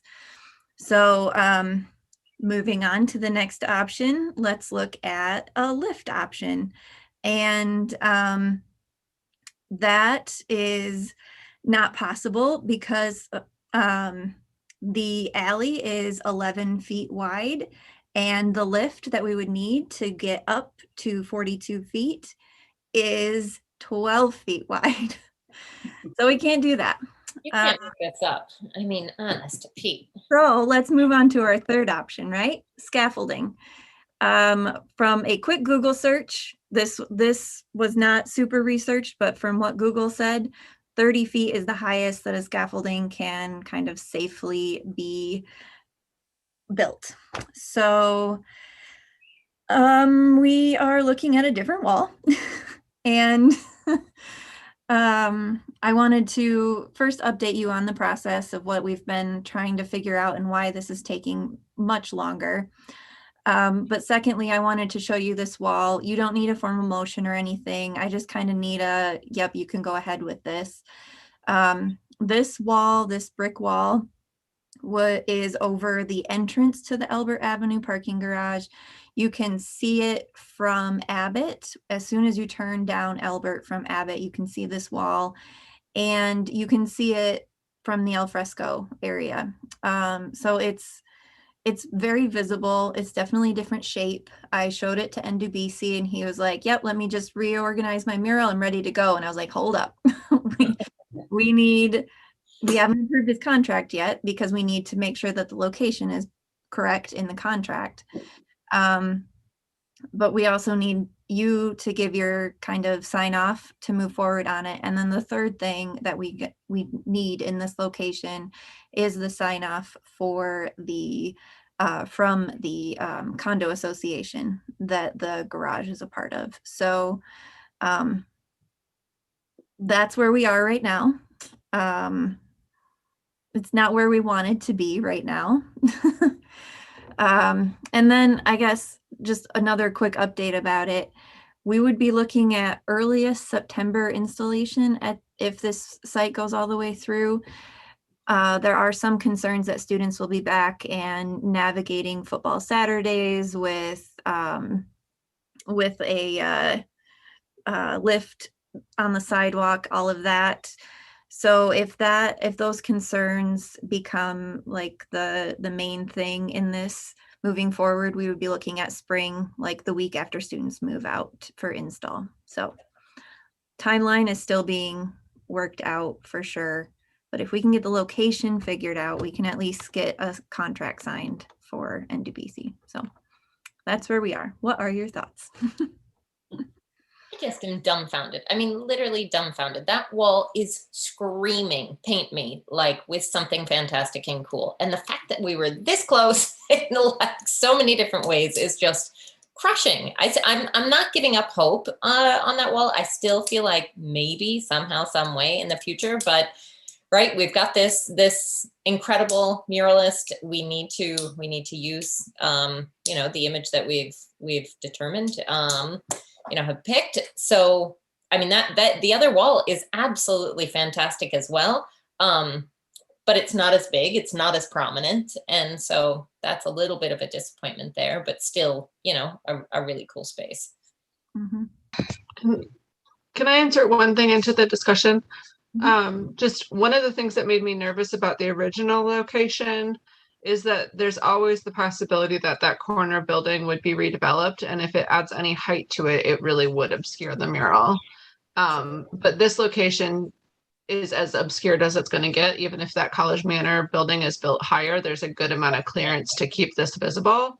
You're so although I'm disappointed about the change, I actually think that there is at least that one positive aspect of it. I mean, I'm mostly disappointed that we're still going to have an ugly gray wall on the other side of it that is going to stay ugly and gray forever. But I think that this is kind of a better permanent location with less possibility of future obscuring. But like, how did they paint it in the first place? How did it get all gray? Clearly somebody hung or was lifted or scaffolded, if that's a word, up there, right? Like they somehow that happened. Yeah. Do we know that answer? I asked the question. I think there was Jesse, were you going to say something? I was going to say Chrisman Construction probably has a lot more, you know, items at their disposal than we do renting equipment. So, okay.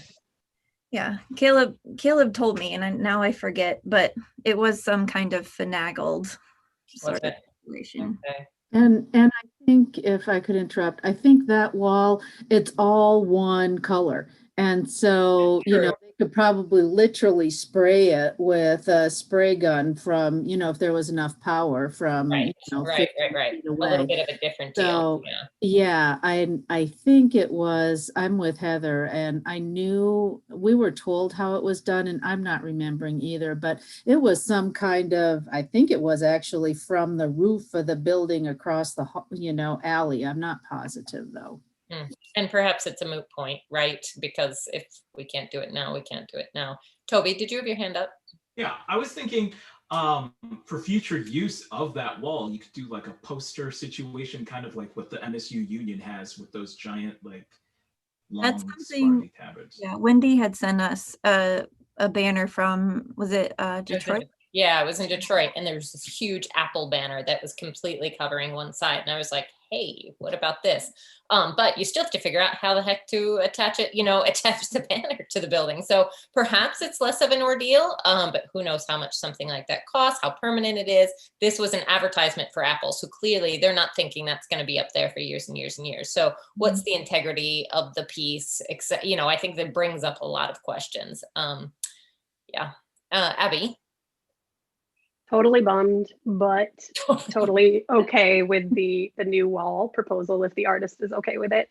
And also, this sounds like a collaboration with the College of Engineering, so that we can get a mural up there someday. They're going to solve this problem for us. Hey, that's exciting. Thinking outside the box. Look at you. Okay.